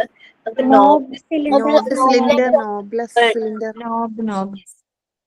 സിലിണ്ടറും നോബ്ലെസ് സിലിണ്ടറും ഉണ്ടല്ലേ. അപ്പൊ അതിന്റെ വിഡ്ത്തും ഹൈറ്റും ഒക്കെ പ്രൊപ്പോർഷണൽ ആയിട്ടും ഇൻവേഴ്സ്ലി ഡയറക്ട്ലി പ്രൊപ്പോർഷണൽ ഒക്കെ ആയിട്ട് വരുന്നത്. നോബ്ഡ് സിലിണ്ടർ എന്ന് പറഞ്ഞു കഴിഞ്ഞാൽ നമ്മുടെ ഭരണിയുടെ മുകളിലെ ആ ഒരു മുട്ട് പോലെ ഇരിക്കൂലെ, കാണാനും ക്യൂട്ടാണ്, നല്ല വുഡൻ കളർ, നല്ല പോളിഷ്ഡ് ആണ്, നല്ല സ്മൂത്ത് ആണ് അതിന്റെയൊക്കെ സർഫസ്. നോബ്ലെസ് എന്ന് പറഞ്ഞു കഴിഞ്ഞാൽ 4 കളറിൽ വന്നിട്ടുണ്ട്. ആ 4 കളർ ഭയങ്കര വൈബ്രന്റ് കളറാണ്. യെല്ലോ, റെഡ്, ഗ്രീൻ, പിന്നെ വരുന്ന ബ്ലൂ അല്ലെ. അങ്ങനെ 4 കളേഴ്സിൽ വന്നു. യെസ്. അപ്പൊ അങ്ങനെ സിലിണ്ടേഴ്സ് വരുന്നുണ്ട്. ഇതും കോമ്പിനേഷൻ കുട്ടികൾ ചെയ്യും. നോബ്ഡ് സിലിണ്ടറും നോബ്ലെസ് സിലിണ്ടറും ഒരു കോമ്പിനേഷൻ ചെയ്യും. അങ്ങനെയുള്ള കാര്യങ്ങൾ അവർക്ക് ആ ഒരു വിട്ടിന്റെ വ്യത്യാസം, ഹൈറ്റിന്റെ ഡിഫറൻസ്, ഇതെല്ലാം മനസ്സിലാവും. അങ്ങനെ അത് വരുന്നുണ്ട് അതിനകത്ത്. പിന്നെ വരുന്നത് നമുക്ക് സൗണ്ട് സിലിണ്ടേഴ്സും ഉണ്ട്, സ്മെല്ലിംഗ് സിലിണ്ടേഴ്സും ഉണ്ട്. സൗണ്ട് സിലിണ്ടേഴ്സ് എന്ന് പറഞ്ഞാൽ ഡിഫറെന്റ്. ഇപ്പൊ ബീഡ്സ് ഒക്കെ തന്നെ നമ്മൾ ഇടുവാണെങ്കിൽ തന്നെ ഒരു ബീഡ് ഇടുമ്പോ കേൾക്കുന്ന ശബ്ദമായിരിക്കില്ല 2 ബീഡ്സ് ആക്കുമ്പോൾ, 3 ബീഡ്സ് ആക്കുമ്പോൾ. അങ്ങനെ സാൻഡ് പാർട്ടിക്കിൾസ് ഇട്ട് അങ്ങനെ പല പല സൗണ്ട് കുട്ടികളെ നമുക്ക് കേൾപ്പിക്കാനായിട്ട് പറ്റും. സ്മെല്ലിംഗ് സിലിണ്ടേഴ്സ് എന്ന് പറഞ്ഞാൽ സ്പൈസസ് ഒക്കെ ഇട്ടിട്ട് നമുക്ക് സ്മെല്ല്, പെർഫ്യൂം ഒരു ടിഷ്യൂല് വെച്ചിട്ട് അങ്ങനെ സ്മെല്ല് ഇതാക്കാം. ക്ലോവ്, കാർഡമം അങ്ങനെയുള്ളതൊക്കെ ഇട്ടിട്ട്, പെരുംജീരകം പോലത്തെ ഉള്ളതൊക്കെ ഉണ്ടല്ലോ, അങ്ങനെയുള്ള സ്പൈസസിന്റെ സ്മെല്ല് അവരെ കേൾപ്പിക്കാനായിട്ട് പറ്റും. ഫ്ലവേഴ്സ് ഒക്കെ ഇട്ടിട്ട് അങ്ങനെയൊക്കെ ചെയ്യാനായിട്ട് പറ്റും. സ്മെല്ലിംഗ് സിലിണ്ടേഴ്സ് എന്ന് പറഞ്ഞു കഴിഞ്ഞാൽ നമ്മളുടെ ടേബിളില് പെപ്പർ, സോൾട്ട് ഒക്കെ ഇടുന്ന ഒരു കുഞ്ഞു ഹോളുള്ള ഒരു തരം സ്പ്രേ ചെയ്യാൻ പറ്റുന്ന ഒരു സംഭവം, അതുപോലെയാണ് സ്മെല്ലിംഗ് സിലിണ്ടേഴ്സ് ഇരിക്കുക. പിന്നെ വരുന്നത് ഞാനൊരു കാര്യം പറഞ്ഞോട്ടെ. നേരത്തെ ഞാൻ പറയാൻ പോകുമ്പോ നെയ്ബർ വന്നിട്ട് ബെല്ലടിച്ചു, അതാണ് അവിടെ ബ്രേക്ക് ആയത്. മാം ഞാൻ കോൺക്രീറ്റ് തിങ്കിങ്ങിന്റെ ജസ്റ്റ് വന്നു ഞാൻ പോവാന്നെങ്ങാണ്ട് പറയാന്ന് വെച്ചു. പിന്നെ നോക്കുമ്പോ ആളെ പറഞ്ഞിട്ട് പറഞ്ഞോ.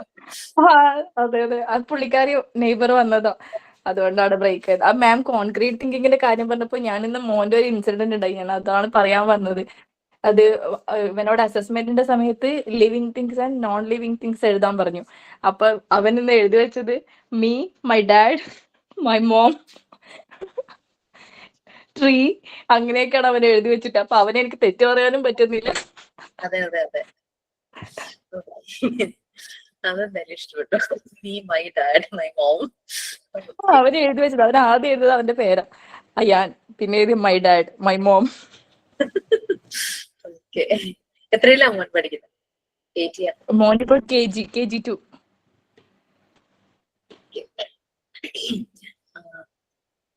സെൻസോറിയൽ ഏരിയയില് നമുക്ക് തേർമിക് ബോട്ടിൽസ് എന്ന് പറഞ്ഞിട്ടുണ്ട്. ഞങ്ങൾ പഠിക്കുന്ന സമയത്ത് തേർമിക് ബോട്ടിൽസ് ഇല്ല, തേർമിക് ടാബ്ലറ്റ്സ് ഉണ്ടായിരുന്നു. ഇപ്പോഴും തേർമിക് ടാബ്ലറ്റ് ഉണ്ട് കേട്ടോ.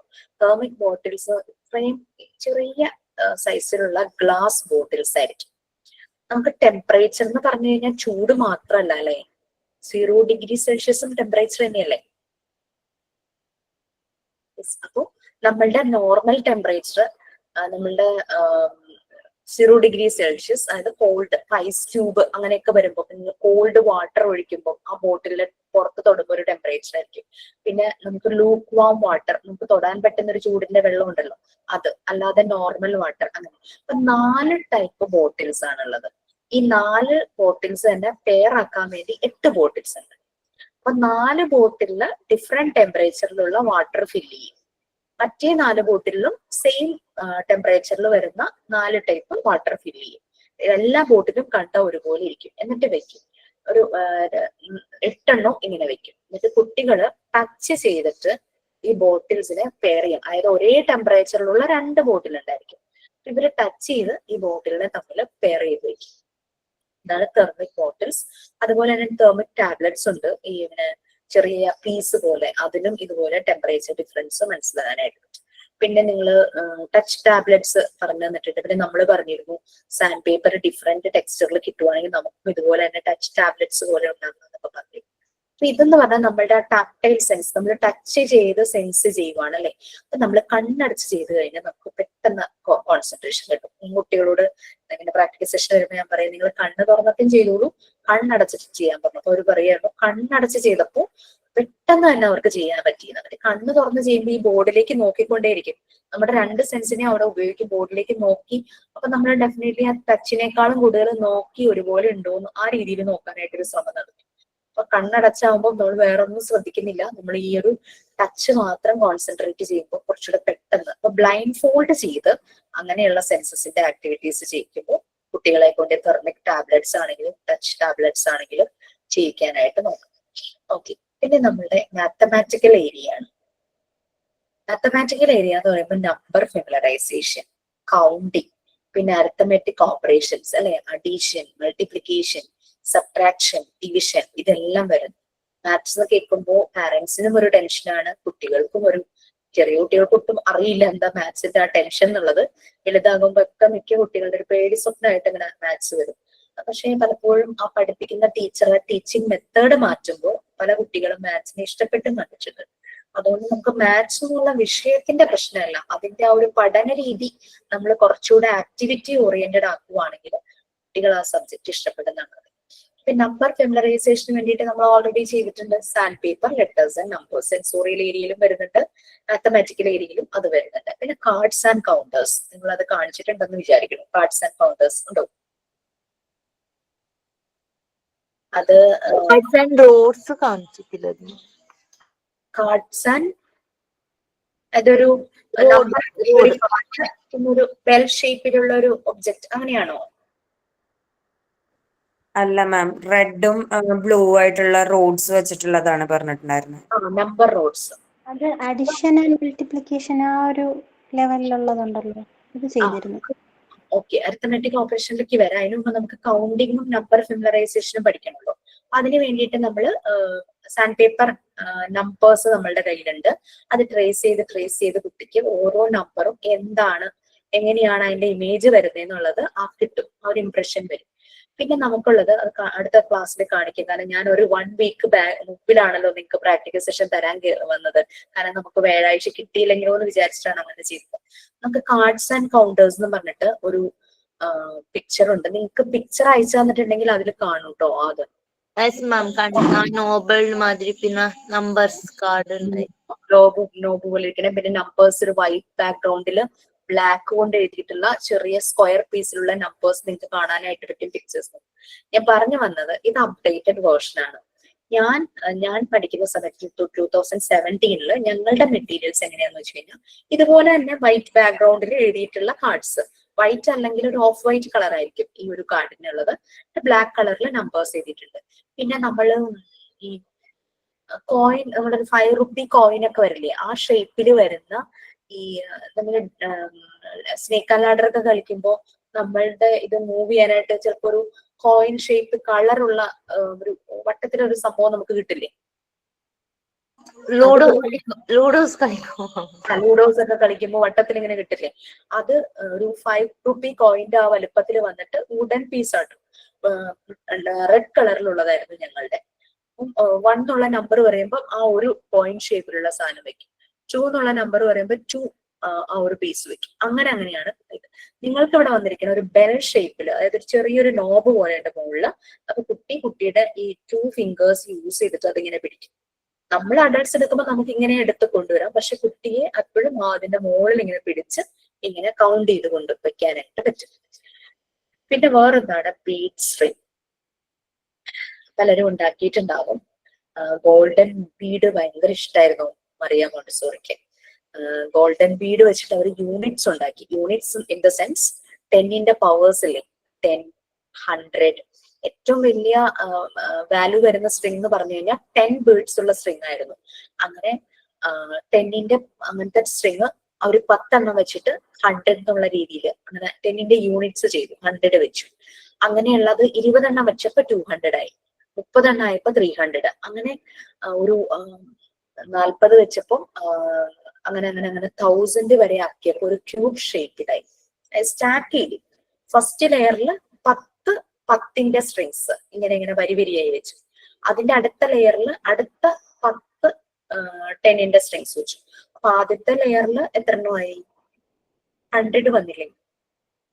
രണ്ടാമത്തെ ലെയറിൽ 200 വന്നു. മൂന്നാമത്തെ ലെയറിൽ വീണ്ടും 10 ബീഡ്സ് വരുന്ന സ്ട്രിങ് 10 എണ്ണം വെച്ചു. അപ്പൊ 300 ആയി. അങ്ങനെ 10 ലെയർ വെച്ച് കഴിഞ്ഞപ്പോ ഒരു ക്യൂബ് ഷേപ്പായി. അത് മുഴുവനും 1000 ആയി. അങ്ങനെ ഗോൾഡൻ ബീഡ് വെച്ചിട്ട് അങ്ങനെ ചെയ്തിട്ടുണ്ട്. 10 ലെയർ വെക്കുമ്പോൾ 100. 10 ലെയർ വെച്ചപ്പോ 10 സ്ട്രിങ്സ്, 10 ഗോൾഡൻ ബീഡിന്റെ സ്ട്രിങ് ഒറ്റ ലെയർ 10 എണ്ണം വെച്ചപ്പോ 100. 10 ഇത് വെച്ചപ്പോഴേക്കും അങ്ങനെ 1000 ആയിട്ട് മാറി. അങ്ങനെയൊക്കെ അവർക്ക് ഗോൾഡൻ ബീഡിനോട് ഭയങ്കര ഇഷ്ടമായിരുന്നു. പിന്നെ കളർഫുൾ ബാക്കി ബീഡ്സ് എല്ലാം ഉണ്ടായിരുന്നു. ബ്ലൂ, റെഡ്, ബ്രൗൺ, വൈറ്റ്, അങ്ങനെ ഓരോ നമ്പറിനും ഓരോ കളറായിട്ട്. ആ കളർ സീക്വൻസിൽ തന്നെ ബീഡ് സ്റ്റെയർ ഉണ്ട്. ഏറ്റവും മുകളിൽ ഒരു ബീഡ് മാത്രം, പിന്നെ 2 ബീഡ്, അങ്ങനെ സ്റ്റെയർ പോലെ. അപ്പൊ കുട്ടികൾക്ക് അസെൻഡിങ് ഡിസെൻഡിങ് ഒക്കെ അതിൽ പഠിക്കാനായിട്ട് പറ്റും. ഫുൾ ഡെമോ ക്ലാസ്സിൽ വരും അതെല്ലാം. പിന്നെ ബീഡ്സ് വെച്ചിട്ട് കൗണ്ടിങ് പഠിക്കാൻ പറ്റും അല്ലെ? ആ ബീഡ് ഇങ്ങനെ നീക്കി കൗണ്ടിങ് പഠിക്കാം. നമുക്ക് വന്ന മെറ്റീരിയൽസിൽ ഞാൻ കണ്ട ഒരു ചെറിയൊരു അത് പ്രശ്നമാണോ എന്ന് വെച്ചാൽ ഫോർ മീ ഇറ്റ്സ് എ പ്രശ്നം എന്ന് കഴിഞ്ഞാൽ അത് ആ സ്ട്രിങ് ഭയങ്കര ടൈറ്റ് ആയിരുന്നു. നമുക്ക് ഇങ്ങനെ ബീഡിനെ മൂവ് ചെയ്ത് കൗണ്ട് ചെയ്യാൻ പറ്റുന്നില്ലായിരുന്നു. സംതിങ് ലൈക്ക് അബാക്കസ് മൂവ് ചെയ്യിക്കാൻ പറ്റുന്നത്. ഭയങ്കര ടൈറ്റ്ലി പാക്ഡ് ആയിട്ടാണ് നമുക്ക് വന്ന മെറ്റീരിയൽസ് ബീഡ് സ്ട്രിങ് വരുന്നത്. പക്ഷെ നമ്മൾ ചെയ്യുമ്പോൾ ഇച്ചിരി ഒന്ന് ലൂസായിട്ട് സ്ട്രിങ് ഉണ്ടാക്കുകയാണെങ്കിൽ കുട്ടികൾക്ക് പെട്ടെന്ന് തെറ്റിപ്പോകില്ല കൗണ്ട് ചെയ്യും. ഞാനിങ്ങനെ ഒരു ഗോൾഡൻ ബീഡ് ചെയ്തപ്പം ഞാൻ അത്ര ടൈറ്റ് ആക്കിയില്ല, കുറച്ച് ലൂസ് ആക്കിയിട്ടാണ് ചെയ്തത്. എന്താന്ന് വെച്ച് കഴിഞ്ഞാൽ 1 ഒരു ബീഡ് നീക്കി കഴിഞ്ഞ് കണ്ടോ സ്പേസ് കണ്ടോ, 2 ആ രീതിയിൽ എനിക്ക് ചെയ്യാനായിട്ട് പറ്റി. അങ്ങനെ ഒരു സ്ട്രിങ് ഏതാ മാം? ഏതാ സ്ട്രിങ്ങോ? ഇതൊരു വൈൻഡിങ് വയർ പോലെ ചെറിയ കമ്പി ഉണ്ടല്ലോ. കമ്പി എന്ന് പറഞ്ഞാൽ എനിക്ക് മനസ്സിലാവോ? വൈൻഡിങ് വയർ അല്ലേ അതുപോലത്തെ. അതെന്ന് പറഞ്ഞാൽ ഫ്ലെക്സിബിൾ ആയിരിക്കണം, ഒടിഞ്ഞു പോവരുത്, കട്ടിയുമായിരിക്കരുത്. നമുക്കിങ്ങനെ നല്ലപോലെ ഫ്ലെക്സിബിൾ ആകുന്ന ടൈപ്പ്. ഇത് ഇത്രയും വർഷം 7 years ബാക്ക് 8 years ബാക്ക് ചെയ്തിട്ടും ഇത് ഒടിഞ്ഞിട്ടൊന്നുമില്ല. ഈ ക്രാഫ്റ്റ് വർക്ക് ചെയ്യുന്നവരൊക്കെ ചെയ്യും. എന്തോ നൂൽക്കമ്പി. നൂൽക്കമ്പി എന്നാണോ പറയണേ? നമ്മൾ ഈ ക്രാഫ്റ്റ് വർക്ക് ചെയ്യുന്നവര് ഇങ്ങനെ ഫ്ലവർ വേസിലെ ആ തണ്ടൊക്കെ ഉണ്ടാക്കാൻ, അതായത് ട്രങ്ക് പോലെയൊക്കെ ചെയ്യാനായിട്ട് ഇതുപോലുള്ള വയേഴ്സ് ഉപയോഗിക്കുക. അത് ഫ്ലെക്സിബിൾ ആണ്, നമുക്ക് എങ്ങനെ വേണമെങ്കിലും അതിനെ തിരിച്ച് വളച്ച് ഒക്കെ ചെയ്യാലോ. ഒടിഞ്ഞും പോവാത്ത രീതിയിലുള്ളത് ഇങ്ങനെ കിട്ടും, ക്രാഫ്റ്റിന്റെ ഷോപ്പിലൊക്കെ കിട്ടുന്നതാണ്. ഞാൻ ആകെ 2 കളേഴ്സ് വെച്ചേ ചെയ്തുള്ളൂ. ഒന്ന് പിങ്കുമായിരുന്നു, ഒന്ന് ഗോൾഡൻ ബീഡുമായിരുന്നു. നിങ്ങൾക്ക് ഏത് കളർ വെച്ച് ചെയ്യാം, അപ്പൊ ഒരു കളർഫുൾ ആകും. പക്ഷെ അതിൽ ഒരു ഗോൾഡൻ ബീഡ് കിട്ടുവാണെങ്കിൽ നല്ലതാണ്. കാരണം അറിയാമോ, ഡിസറുടെ ഒക്കെ ഫേവറേറ്റ് കളർ ആയിരുന്നു ഗോൾഡൻ ബീഡ്. നമുക്ക് ചെയ്യാനുണ്ട് മാം, ആക്ടിവിറ്റി ആയിട്ട് ചെയ്യും. അത്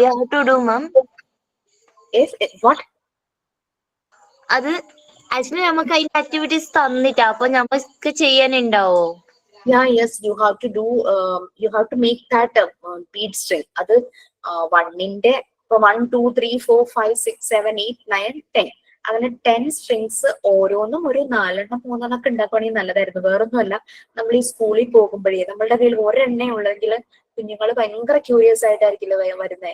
നമുക്ക് എല്ലാവരുടെ കയ്യിലേക്കും കൊടുക്കാനുള്ള പീസ് ഉണ്ടെങ്കിൽ അത്രയും നല്ലതല്ലേ. മീൻസ് പണ്ടൊക്കെ സ്ലേറ്റിലുള്ള 1 ബീഡ്സ് 2 ബീഡ്സ് ആ ടൈപ്പിൽ ചെയ്യേണ്ടത്. ഇപ്പൊ 1 2 3 4 അങ്ങനെ 10. അതിന്റെ അത് നമുക്ക് കൗണ്ട് ചെയ്യാൻ നമുക്ക് ഹെൽപ്പ് ചെയ്യും. പക്ഷെ ഇങ്ങനെ നമ്മൾ സ്ട്രിങ്സ് ഉണ്ടാക്കി കഴിഞ്ഞു കഴിഞ്ഞാൽ നമുക്ക് അജിത എന്തെങ്കിലും പറഞ്ഞോ?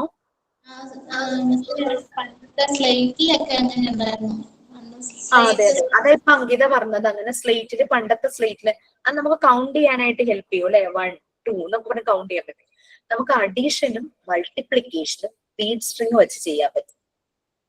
കൗണ്ടിങ് മാത്രമല്ല, നിങ്ങൾ ആ സ്ലേറ്റിന്റെ ഫ്രെയിം പോലെ ഉണ്ടാക്കിയാൽ അവിടെ കൗണ്ടിങ് പോസിബിൾ ആണ്, ഈസി ആയിട്ട് കൗണ്ടിങ് പഠിക്കാൻ പറ്റും. പക്ഷെ നമുക്ക് അഡീഷനും മൾട്ടിപ്ലിക്കേഷനും ചെയ്യാൻ ഇതുപോലെ നമ്മൾ സ്ട്രിങ് ഉണ്ടാക്കുവാണെങ്കിൽ എളുപ്പമാണ്. പിന്നെ അത് മാത്രമല്ല, ചെറിയ കുട്ടികൾക്ക് നമ്മൾ 2 നമ്പേഴ്സ് വെച്ച് ആഡ് ചെയ്യാനല്ലേ കൊടുക്കുള്ളൂ അല്ലെ. നമുക്ക് കുറെ നമ്പേഴ്സ് ആഡ് ചെയ്യണമെങ്കിലോ 2 + 5 + 7 + 3 1 ഡിജിറ്റ് നമ്പർ തന്നെയാണ് നമ്മൾ കൊടുക്കുന്നുള്ളൂ. അങ്ങനെ ഒരു സീക്വൻസ് ഓഫ് നമ്പേഴ്സിനെ ആഡ് ചെയ്യാൻ പറ്റിയ ഒരു സാധനമാണ് നമുക്ക് ഈ ബീഡ് സ്ട്രിങ്. സ്നേക്ക് ഗെയിം പോലെ ചെയ്യാം. 2 + 5 + 7 + 8 ഒരു എന്താണെങ്കിൽ നമ്മൾ 2 എന്നുള്ള ബീഡ് വെക്കണം, അടുത്തത് 5 എന്നുള്ള ബീഡ് വെക്കണം, 7 എന്നുള്ള ബീഡ് വെക്കണം, 8 എന്നുള്ള ബീഡ് വെക്കണം. അങ്ങനെ എത്രയാണോ നമ്മൾ നമ്പർ പറഞ്ഞ നമ്പർ വെക്കണം. എന്നിട്ട് നമ്മൾ എന്താ ചെയ്യാന്ന് വെച്ച് കഴിഞ്ഞാൽ ഫസ്റ്റ് 2 ബീഡ്സിന്റെ സ്ട്രിങ് കൗണ്ട് ചെയ്ത് നോക്കും.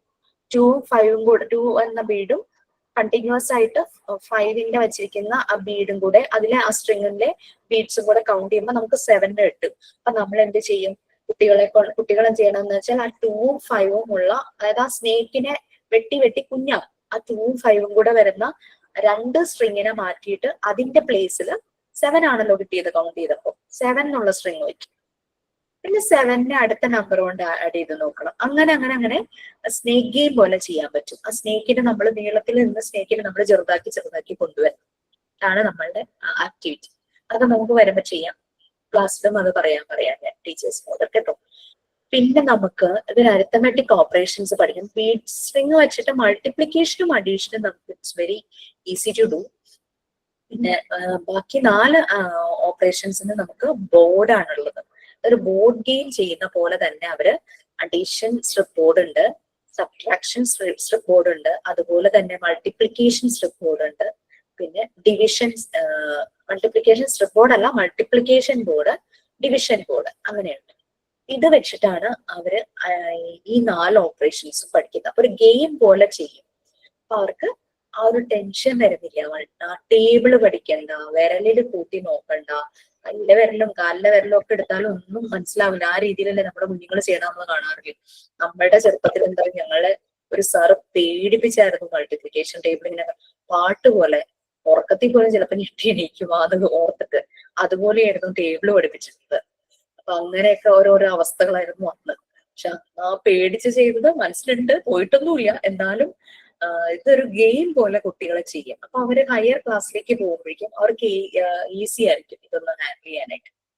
പിന്നെ ഈ ബോർഡ് നിങ്ങൾ കാണിച്ചോ? മാത്തമാറ്റിക്കലി ആയോ? മാം 3 ബോർഡ് കാണിച്ചു. അതിൽ അഡീഷൻ സ്ട്രിപ്പ് ബോർഡും സബ്ട്രാക്ഷൻ സ്ട്രിപ്പ് ബോർഡും കണ്ടു കഴിഞ്ഞു കഴിഞ്ഞാൽ നമുക്ക് ഒരുപോലെ തോന്നും. ഒരു ഡിഫറൻസ് വരുന്നത് അഡീഷൻ സ്ട്രിപ്പ് ബോർഡിലും സബ്ട്രാക്ഷൻ സ്ട്രിപ്പ് ബോർഡിലും 2 സ്ട്രിപ്സ് ഒരേപോലത്തെയാണ്. ബ്ലൂ സ്ട്രിപ്പും ഉണ്ട്, റെഡ് സ്ട്രിപ്പും ഉണ്ട്. അത് 2 ബോർഡിലും ഉണ്ട്. പക്ഷെ സബ്ട്രാക്ഷനിൽ 3ാമതൊരു സ്ട്രിപ്പ് എക്സ്ട്രാ ഉണ്ട്, 18 എണ്ണം ഉണ്ട്. അത് ചില ബോർഡിലൊക്കെ, ചിലരുടെ കയ്യിലിരിക്കുന്ന ബോർഡിലൊക്കെ വുഡൻ കളറാണ്, ചിലരുടെ നമ്മളുടെ ഇരിക്കുന്നത് ഒരു ഗ്രേ കളറാണ്. അങ്ങനെ വ്യത്യാസങ്ങളുണ്ട്. പിന്നെ സ്ട്രിപ്പിലെ ലൈൻസും നമ്പറിന്റെ ആ കളറും ഒക്കെ ഡിഫറൻസ് ആയിട്ട് വരുന്നുണ്ട്. അപ്പൊ അങ്ങനെ ബോർഡ് യൂസ് ചെയ്തിട്ടാണ് അവര് ഒരു ബോർഡ് ഗെയിം ചെയ്യുന്ന പോലെയാണ് ഈ ആക്ടിവിറ്റീസ് എല്ലാം ചെയ്യുന്നത്. പിന്നെ വന്നിട്ട് ഇനിയിപ്പോ അഡീഷൻ ബോർഡും സബ്ട്രാക്ഷൻ ബോർഡും ഒക്കെ വെച്ചിട്ട് ഇവർ ചെയ്യുമ്പോൾ എന്തെങ്കിലും ഒരു മിസ്റ്റേക്ക് വന്നു, ജസ്റ്റ് ലൈക്ക് അവർക്ക് 5ഉം 6ഉം കൂടെ മാറിപ്പോ അങ്ങനെയൊക്കെ വന്നു എന്ന് നമുക്ക് മനസ്സിലാക്കി കഴിഞ്ഞു കഴിഞ്ഞാല് നമുക്ക് കൺട്രോൾ ഓഫ് എറർ അവരെ കൊണ്ട് ചെയ്യിക്കണമല്ലോ. അപ്പൊ അതിന് നമുക്ക് ബീഡ്സിന്റെ ഹെൽപ്പ് നോക്കാം.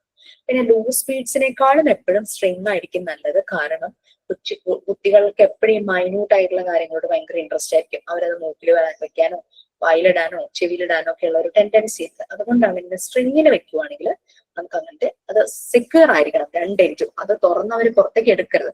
ആ രീതിയിൽ സെക്യൂർ ചെയ്ത് ടൈറ്റ് ചെയ്ത് വെക്കണം. ഓക്കെ മാം, ഇപ്പൊ നമ്മൾ സ്ട്രിങ്ങിൽ ചെയ്യുമ്പോഴേ ഈ 10നേക്കാളും വലിയ വാല്യൂസ് കിട്ടുവാണെങ്കിൽ എങ്ങനെയായിരിക്കും ചെയ്യുന്നത്? അഡീഷന്റെ അത് ഏതാ ഉദ്ദേശിച്ചേ? അഡിഷൻ ആയാലും മൾട്ടിപ്ലിക്കേഷൻ ആയാലും ചെയ്യുമ്പം 10നേക്കാളും വലിയ വാല്യൂസ് വരുമല്ലോ. അപ്പൊ നമ്മൾ എങ്ങനെയായിരിക്കും?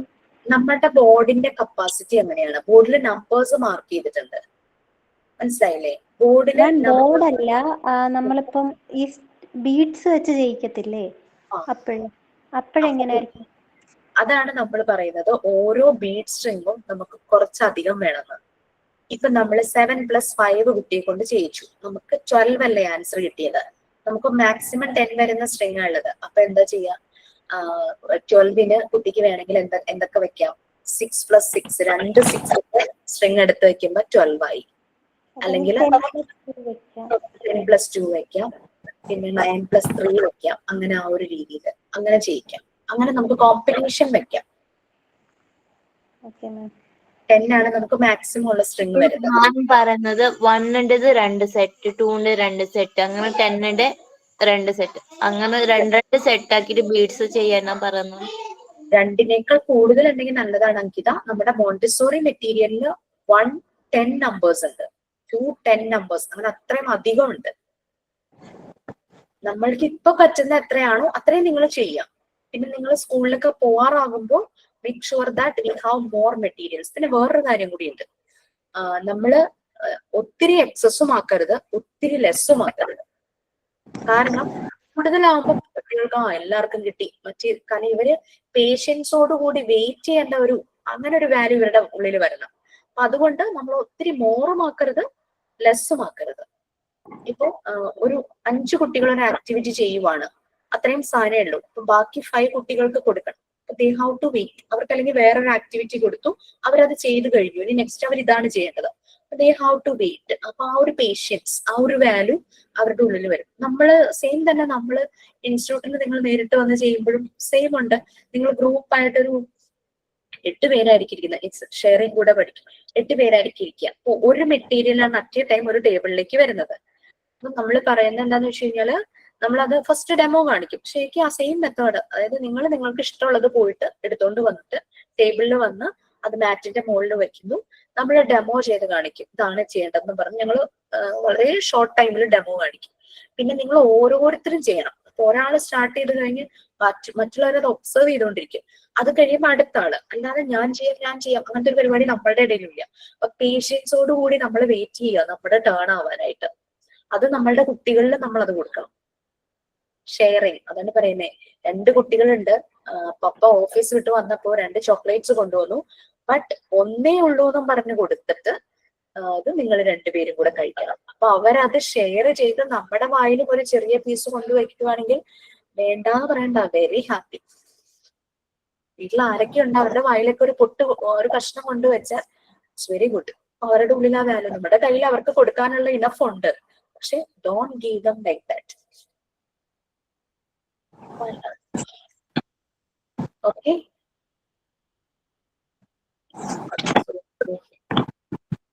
ഒരു മിനിറ്റ് തരണേ.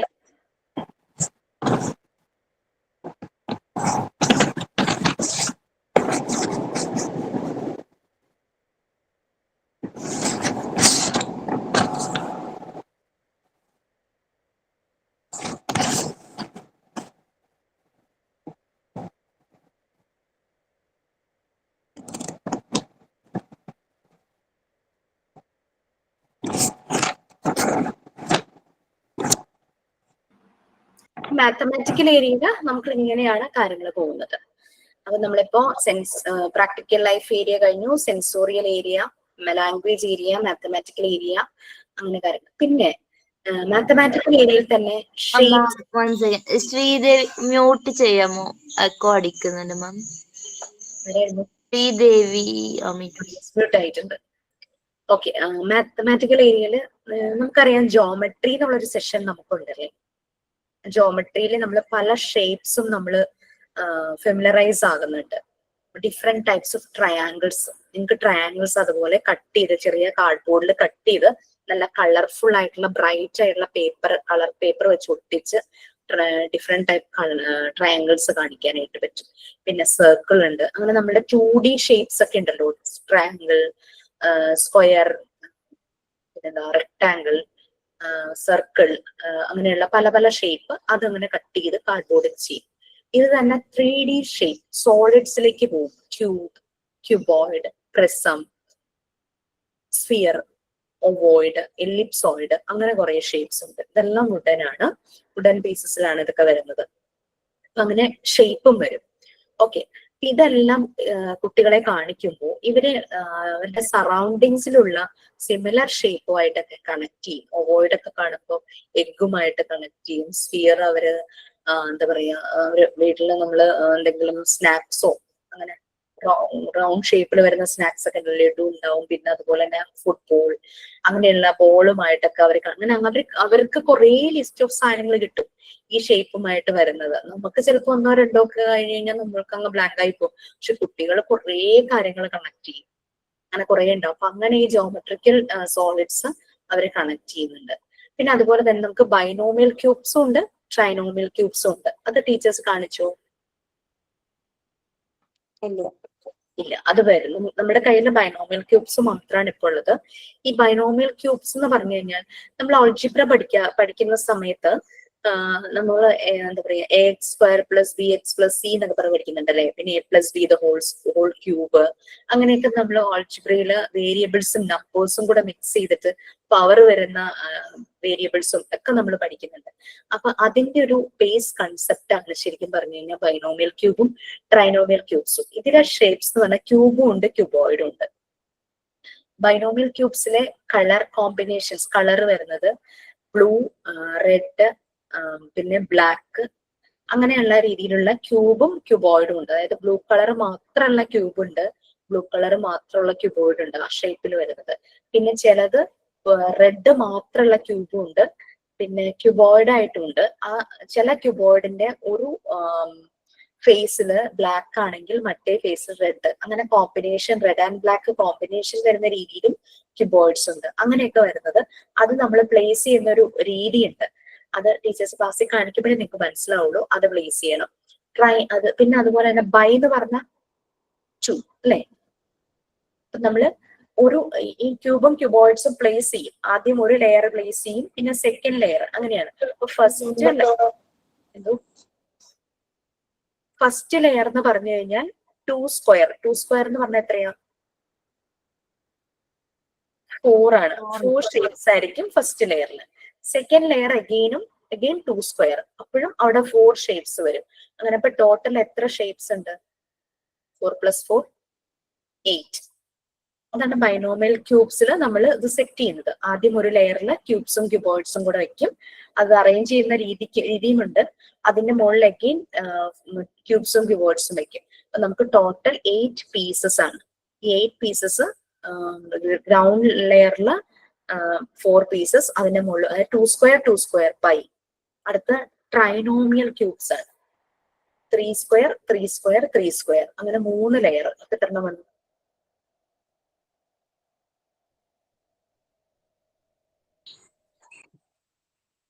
ക്യൂബ്സും ക്യൂബോയിഡ്സും കൂടെ ഇങ്ങനെ സ്റ്റാക്ക് ചെയ്യുന്നതാ. 3 സ്ക്വയർ 9, അതിന്റെ മുകളിൽ അഗെയിൻ 3 സ്ക്വയർ 9, വീണ്ടും 3 സ്ക്വയർ 9, അങ്ങനെ 9 + 9 + 9 എന്ന് പറയുമ്പോൾ 27 പീസസ് ഉണ്ട്. ബൈനോമിയൽ ക്യൂബ്സിന്റെ പോലെ തന്നെ കളേഴ്സ് ബ്ലൂ, ബ്ലാക്ക്, റെഡ്, പിന്നെ അതിന്റെ കോമ്പിനേഷനിൽ ഫേസസ് വരുന്നതും പിന്നെ എക്സ്ട്രാ ഒരു കളർ വരുന്നത് യെല്ലോ. അങ്ങനെ അത്രയും കളേഴ്സിലായിരിക്കും അതിലെ ക്യൂബും ക്യൂബോയിഡ്സും. ഓക്കെ, ഈ സാധനത്തിന് ഭയങ്കര റേറ്റ് ആണ്. 8,000 10,000 ഒക്കെ എബോവ് വരുന്നുണ്ട്. നമ്മുടെ കയ്യിൽ ബൈനോമിയൽ ക്യൂബ്സ് ആണ് അവൈലബിൾ ആയിട്ടുള്ളത്.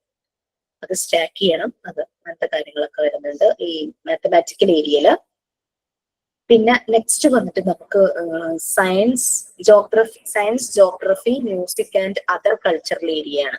ആ ഏരിയയിൽ കൂടുതലും പിക്ചേഴ്സ്, ഗ്ലോബ്, മാപ്പ്, അറ്റ്ലസ്, പിന്നെ സോളാർ സിസ്റ്റത്തിന്റെ മോഡൽസോ പിക്ചേഴ്സോ അങ്ങനെ എന്തെങ്കിലും, അങ്ങനെ കുറെ കാര്യങ്ങൾ റിലേറ്റഡ്. പിന്നെ അതുപോലെ തന്നെ garden, water play area, sand pit area, sand play area, മണ്ണിൽ ഇങ്ങനെ കളിക്കുന്നത്, മണ്ണ് കുഴയ്ക്കുന്നത്, ചെടി നടുന്നത്, ചെടിക്ക് വാട്ടർ ചെയ്യുന്നത്, പിന്നെ വെള്ളത്തിൽ കളിക്കുന്നത്, അങ്ങനെയൊക്കെയുള്ള ഏരിയ ആണ് സയൻസ്. അതൊറ്റ area science geography music and other cultural area എന്നൊക്കെ പറയും. പിന്നെ മ്യൂസിക്കൽ ഇൻസ്ട്രുമെന്റ്സ് ഉണ്ടാകും, ട്രംപറ്റ് ഉണ്ടാകും, സൈലോഫോൺ ഉണ്ടാകും, പിന്നെ ഡ്രം ഉണ്ടാകും, അങ്ങനെ കുറെ സാധനങ്ങളാണ് മ്യൂസിക്കൽ ഏരിയയിൽ വെച്ചിരിക്കുന്നത്. അപ്പൊ കുട്ടികളെ ഇടയ്ക്ക് മ്യൂസിക്കൽ ഏരിയ പോയിട്ട് ഇതൊക്കെ പോയി പ്ലേ ചെയ്യും. പിന്നെ ബോട്ടിൽസില് ഇങ്ങനെ ഗ്ലാസ്സിലൊക്കെ വെള്ളം പല ലെവലിൽ നിറച്ചിട്ട് ഇങ്ങനെ മ്യൂസിക്, അങ്ങനെ അതിന്റെ ഡിഫറൻസസ്, അങ്ങനെയൊക്കെയുള്ള കാര്യങ്ങളൊക്കെയാണ് ആ ഏരിയയിൽ വരുന്നത്. അപ്പൊ നമ്മുടെ 5 ഏരിയ ഇങ്ങനെയാണ് മറിയ മോണ്ടിസോറി ഡിസൈൻ ചെയ്തിരിക്കുന്നത്. ഇത് നമ്മുടെ വീടുകളിലും ചെയ്യാവുന്ന ഒരു കാര്യമാണ്. നമുക്ക് അവൈലബിൾ ആയിട്ടുള്ള റിസോഴ്സസ് വെച്ചിട്ട് നമ്മുടെ കുഞ്ഞുങ്ങളുടെ ഡെവലപ്മെന്റിന് വേണ്ടിയിട്ട്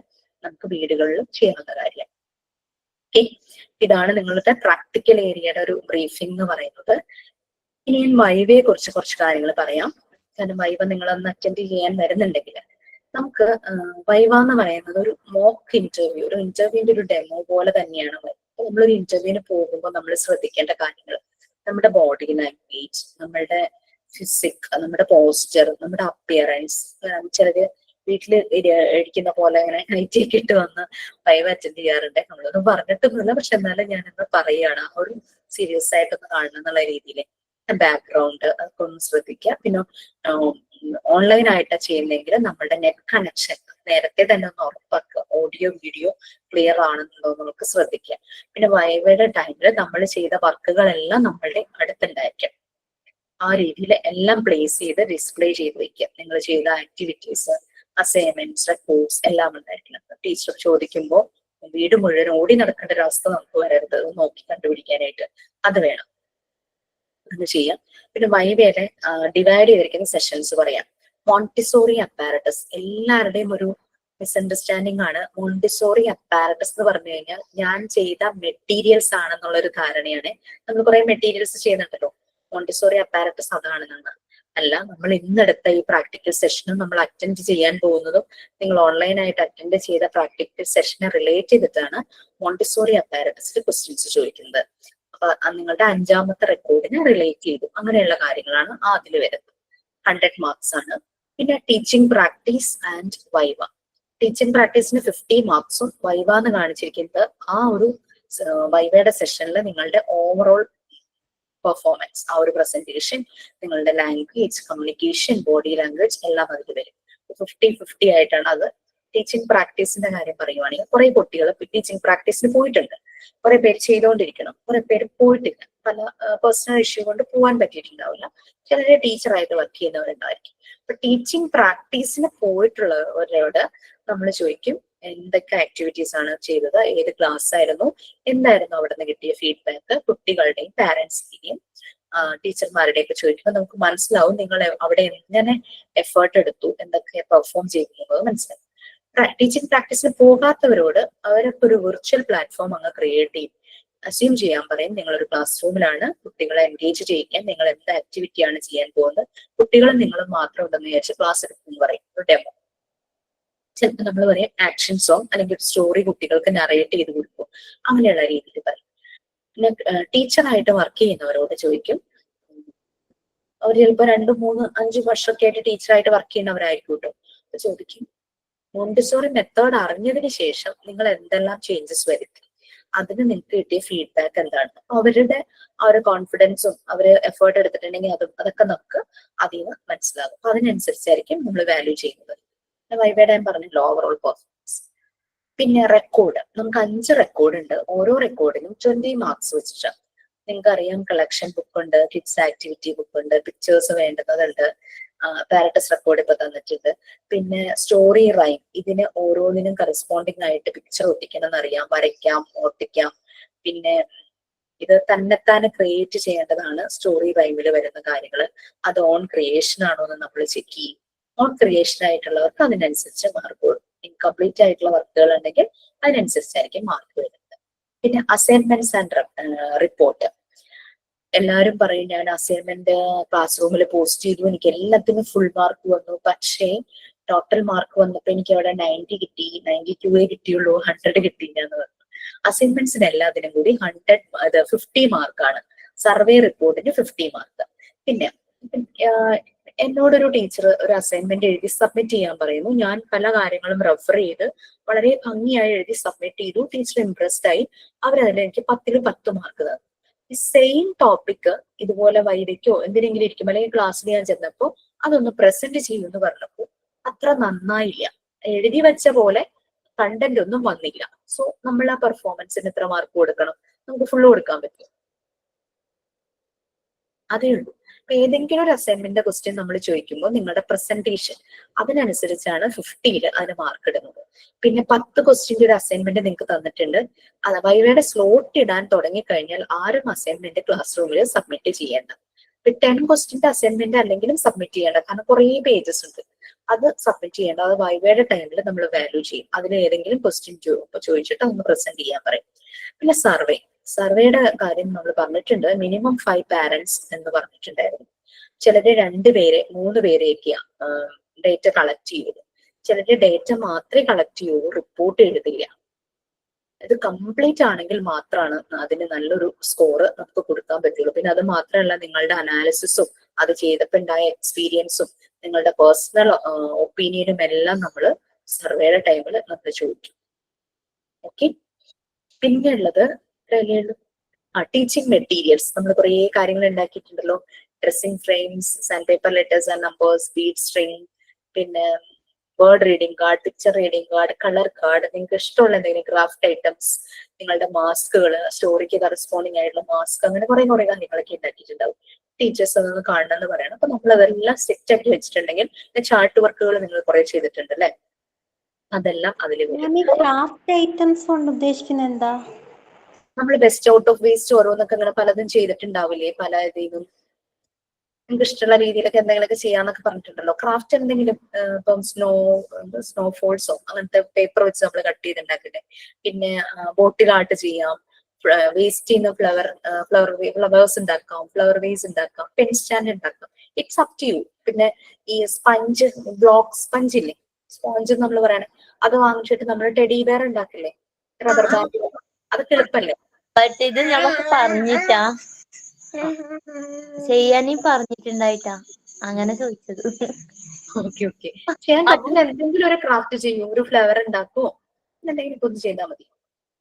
ഈ സ്പഞ്ച് വാങ്ങിച്ചിട്ട് ഡോൾ ഉണ്ടാക്കണോ, അല്ലെങ്കിൽ പെൻ സ്റ്റാൻഡ് വേസ്റ്റ് എന്നുള്ള പെൻ സ്റ്റാൻഡ് ഉണ്ടാക്കാം, ഗ്ലാസ് ബോട്ടിൽ വെച്ചിട്ടൊരു ഫ്ലവർ വേസ്റ്റ് ഉണ്ടാക്കാം, വേസ്റ്റ് മെറ്റീരിയലിൽ നിന്ന് ഫ്ലവേഴ്സ് ഉണ്ടാക്കാം, അങ്ങനെ എന്തെങ്കിലും. പിന്നെ ചിലര് ഓല കൊണ്ട് ഇങ്ങനെ ബോള്, കണ്ണട, അങ്ങനെയൊക്കെ നമ്മുടെ കുട്ടിക്കാലത്ത് നമ്മളുടെ കുറെ ടോയ്സ് ഒക്കെ ഇല്ലേ, അങ്ങനെയൊക്കെ. അതൊക്കെ കുട്ടികളെ കൊണ്ട് ക്രിയേറ്റീവായിട്ട് ജയിക്കാൻ പറ്റുന്ന കാര്യമാണല്ലോ.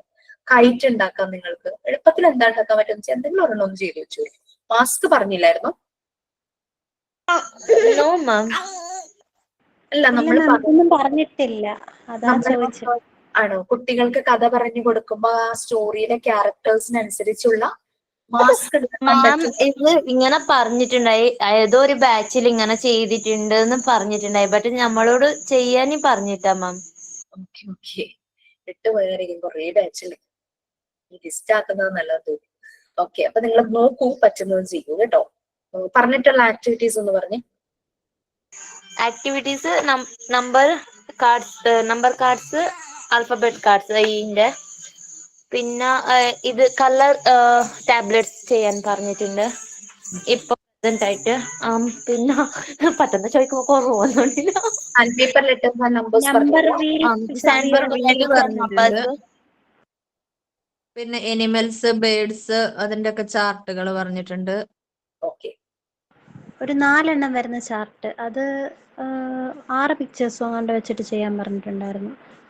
ചാർട്ട് ചെയ്യാൻ പറഞ്ഞിട്ടുണ്ട്, ആൽഫബറ്റ് ചാർട്ടും. നമ്മൾ സ്കൂളിലെ കുട്ടികൾക്ക് കഥയൊക്കെ പറഞ്ഞു കൊടുക്കുമ്പോൾ നമുക്ക് ഇതുപോലെ ആ കഥയിലെ ക്യാരക്ടേഴ്സ് വരുന്ന മാസ്ക് ഉണ്ടെങ്കിൽ ഇവരെ കൊണ്ട് റോൾ പ്ലേ ഒക്കെ ചെയ്യിക്കാം കേട്ടോ. അപ്പൊ നിങ്ങൾക്ക് ഇനി ചെയ്യാം, വർക്ക് ചെയ്യാനൊക്കെ പോകുമ്പോൾ അതൊക്കെ ഹെൽപ്ഫുൾ ആയിരിക്കും. മാസ്ക് ഉണ്ടാക്കുകയാണെങ്കിൽ നന്നായിരിക്കും. അത് ഫിംഗേഴ്സിൽ വെക്കുന്ന രീതിയിലുള്ള അങ്ങനത്തെ ആയാലും മതി. അപ്പൊ ഫിംഗർ മൂവ് ചെയ്ത് കഥ പറഞ്ഞു ഏതാ യെസ്, അങ്ങനെ ആയാലും നല്ലതായിരിക്കും. Right do. പിന്നെ ടിപ് ടോപ്പ് അത് ചെയ്യാൻ അറിയോ? സോക്സ് കൊണ്ട് സ്നേക്കിന്റെ കാര്യം ഞാൻ പറഞ്ഞു തന്നിരുന്നു. പറഞ്ഞിട്ടില്ല. ക്ലാസ്സിൽ ഞാൻ കയറാറില്ലേ? ഒരു സംശയം. ഞാൻ ഈ ടിപ് ടോപ്പ് എന്ന് പറയുന്നത് നമ്മൾ പണ്ട് കളിക്കത്തില്ലായിരുന്നു? ഈ 1 2 3 എഴുതിയിട്ട് അത് തുറക്കുമ്പോഴേക്കും അതിനകത്ത് അതാണോ? ഇങ്ങനത്തെ ഒരു ഇതുണ്ടല്ലോ, ഞാനൊരു ഷേപ്പിൽ ചെയ്തു. അപ്പൊ നമ്മളിങ്ങനെ പണ്ട് കളിക്കുന്ന ഒരു ഓർമ്മയുണ്ട്.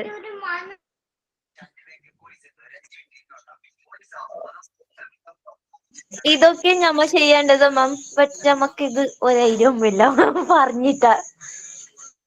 നിങ്ങളുടെ ക്ലാസ്സിൽ കയറുമ്പോ എനിക്ക് എന്താണോ സംഭവിക്കുന്നത്, ഇതൊന്നും ഞാൻ പറയാത്ത എന്താന്ന് എനിക്ക് മനസ്സിലാവും. കാരണം 15, 16, 17 പറഞ്ഞു, അവരൊക്കെ ചെയ്തു.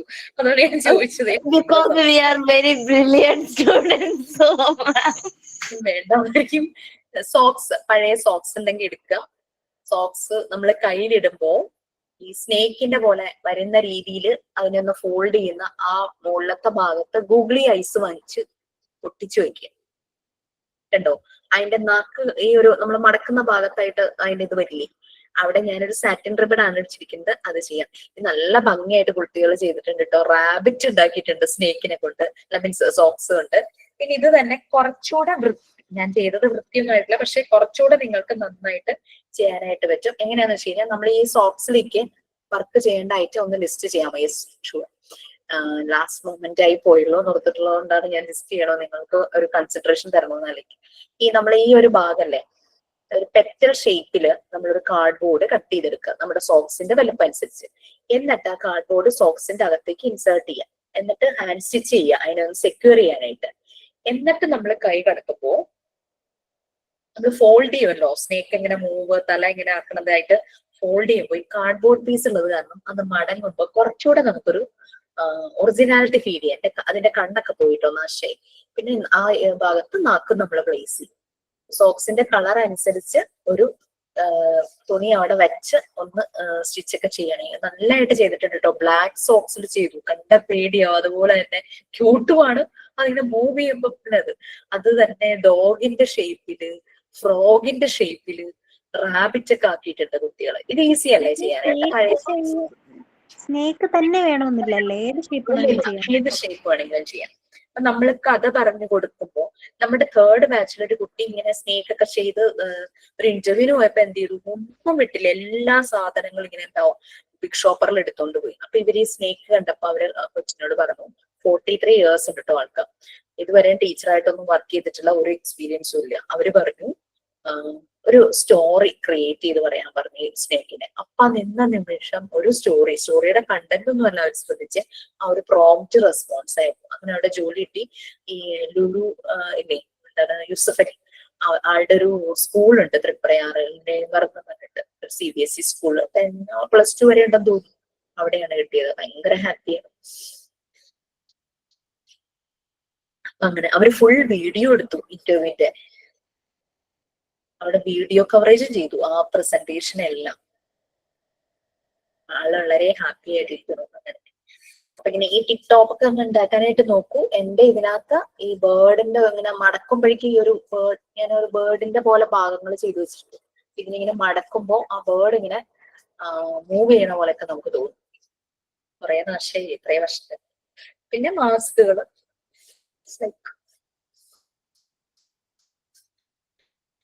ഇത് 2 വലിപ്പത്തിൽ നമ്മൾ സർക്കിൾ കട്ട് ചെയ്യാം. ഇത് ചെറിയ സർക്കിള്, ഇത് വലിയ സർക്കിൾ. ചെറിയ സർക്കിള് നമ്മുടെ ബേർഡിന്റെ തലയുടെ ഭാഗം. പിന്നെ നമ്മൾ വൈറ്റ് ചെറിയ പേപ്പർ ഇങ്ങനെ വട്ടത്തിലെടുത്തിട്ട് കണ്ണൊക്കെ ഇങ്ങനെ വരച്ച്, പിന്നെ ക്രേപ്പ് പേപ്പർ വെച്ചിട്ട് നാക്ക് വെച്ചു. പിന്നെ 2 ഹോൾസ് ഇട്ടു. അപ്പൊ നമുക്ക് നമ്മുടെ കുറച്ച് കാർഡ്ബോർഡിൽ ഒട്ടിക്കുവാണെങ്കിൽ അത് സേഫ് ആയിട്ട് നിൽക്കും. അല്ലെങ്കിൽ ഇതിങ്ങനെ അനങ്ങിക്കൊണ്ടിരിക്കും. നമ്മുടെ വിരല് വെച്ചിട്ട് നമുക്ക് കഥ പറഞ്ഞു കൊടുക്കാം. കുട്ടികളെ കൊണ്ടും ചെയ്യിക്കാൻ പറ്റും. ഇതൊക്കെ നിങ്ങൾക്ക് ഈസി ആയിട്ട് ചെയ്യാൻ പറ്റില്ലേ. അപ്പൊ ഞാനത് ഇടാം. പിന്നെ മാസ്കുകളാണ്. മാസ്കും ചെയ്യുമ്പോൾ ഇങ്ങനെ ടോയിൻ വെച്ച് നമുക്കിങ്ങനെ ഇടാൻ പറ്റുന്ന രീതിയിൽ ചെയ്യാം.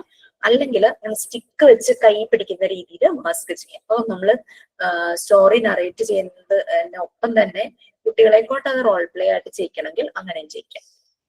അതിലെ ക്യാരക്ടേഴ്സ് ഇങ്ങനെ വരുമ്പോൾ അത് ഭയങ്കര മാസ്കിന്റെ മുന്നേ കാണിച്ചോ, ഒന്നുകൂടെ കാണിക്കോ? ഏതാണ് ആ ബേർഡിനെ ഉണ്ടാക്കിയതാണോ? ആ ബേർഡിന്റെ ഇതാണോ? അതെ. ചിറകും വെച്ചു 2 സർക്കിള്. അത് നമ്മൾ ഉദ്ദേശിച്ച ഒരു മെഷർമെന്റിലേ ആദ്യത്തെ ഇച്ചിരി ചെറുതായിരിക്കണം ഡയമീറ്റർ, രണ്ടാമത്തെ ഇച്ചിരി വലുത്. അതിന്റെ ബോഡിക്കാണ് രണ്ടാമത്തത്. താഴെ 2 ഹോൾസ് നമുക്ക് നമ്മുടെ വിരല് വെച്ചിട്ട് ഇതിനെ ഇങ്ങനെ മൂവ് ചെയ്യിക്കാം. കാർഡ്ബോർഡിലും കൂടെ ഒട്ടിച്ചിട്ട് ചെയ്യുമ്പോൾ നല്ല ആയിട്ട് സ്റ്റേബിൾ ആയിട്ട് നിൽക്കും. പിന്നെ കണ്ണ് ചെയ്തത് 2 സർക്കിള് വൈറ്റ് കട്ട് ചെയ്തിട്ട് അവിടെ ഒട്ടിച്ചു. അതിന്റെ ഔട്ട്ലൈൻ ബ്ലാക്ക് കൊടുത്തു, നടുക്ക് ബ്ലാക്ക് കൊടുത്തു. പിന്നെ നാക്ക് പോലെ റെഡും വെച്ചു. സൈഡില് വിങ്സ്. ബാക്കിൽ ഒട്ടിച്ചാലും ഗ്രിപ്പ് നിൽക്കും മാം. അതെ അതെ അതെ മതി. നമ്മൾ നമ്മുടെ കയ്യിൽ ഇങ്ങനെ നമ്മുടെ കൈ മൂവ് ചെയ്യുന്നതിനനുസരിച്ച് ഇതിനൊരു മൂവ്മെന്റ് ഉണ്ടാവുമല്ലോ. ചാർട്ട് തന്നെയാണോ? ഞാൻ വിങ്സും അതിന്റെ ഈ ഇതും ക്രേപ്പ് പേപ്പർ ആണേ. എന്തോ ക്രേപ്പ് പേപ്പർ ആണ്. അത് ചാർട്ടാണോ നോക്കിയതാ. വിങ്സ് ഫ്ലെക്സിബിൾ ആക്കാനോ? ഓക്കെ. അതും ക്രേപ്പ് പേപ്പറാ. മാം മാസ്ക് എല്ലാം ഒന്ന് കാണിക്കാമോ മാം ചെയ്ത്?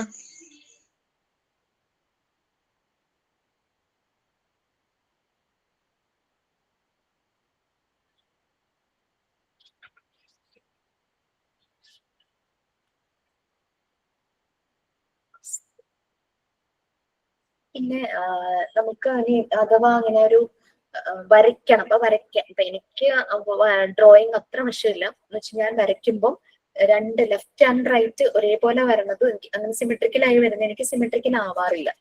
അങ്ങനെ വരുമ്പോൾ നമുക്ക് ചെയ്യാൻ പറ്റുന്ന ഒരു കാര്യം ജസ്റ്റ് ഒരു പേപ്പർ എടുക്കുക, ഫോൾഡ് ചെയ്യുക, എന്നിട്ട് ആ പിക്ചറിന്റെ ഒരു സൈഡ് മാത്രം ഇങ്ങനെ വരയ്ക്കും.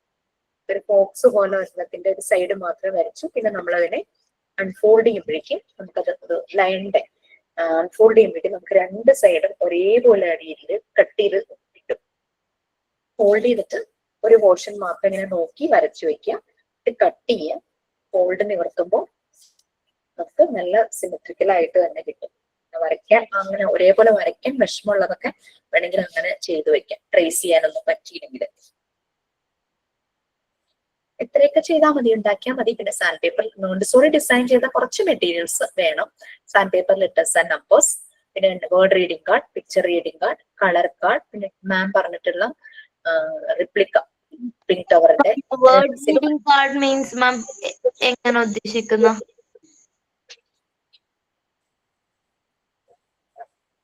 കുട്ടികളുടെ ആ ഒരു ഏജിന് ഫെമിലർ ആയിട്ടുള്ള വേർഡുകളില്ലേ, pencil, father, mother, brother, cat, dog, അങ്ങനെ വരുന്ന ഇങ്ങനെ പിക്ചർ ഒട്ടിച്ചിട്ട് അതിൽ പെൻസിൽ അങ്ങനെ ചെയ്താൽ ഇത് മതി.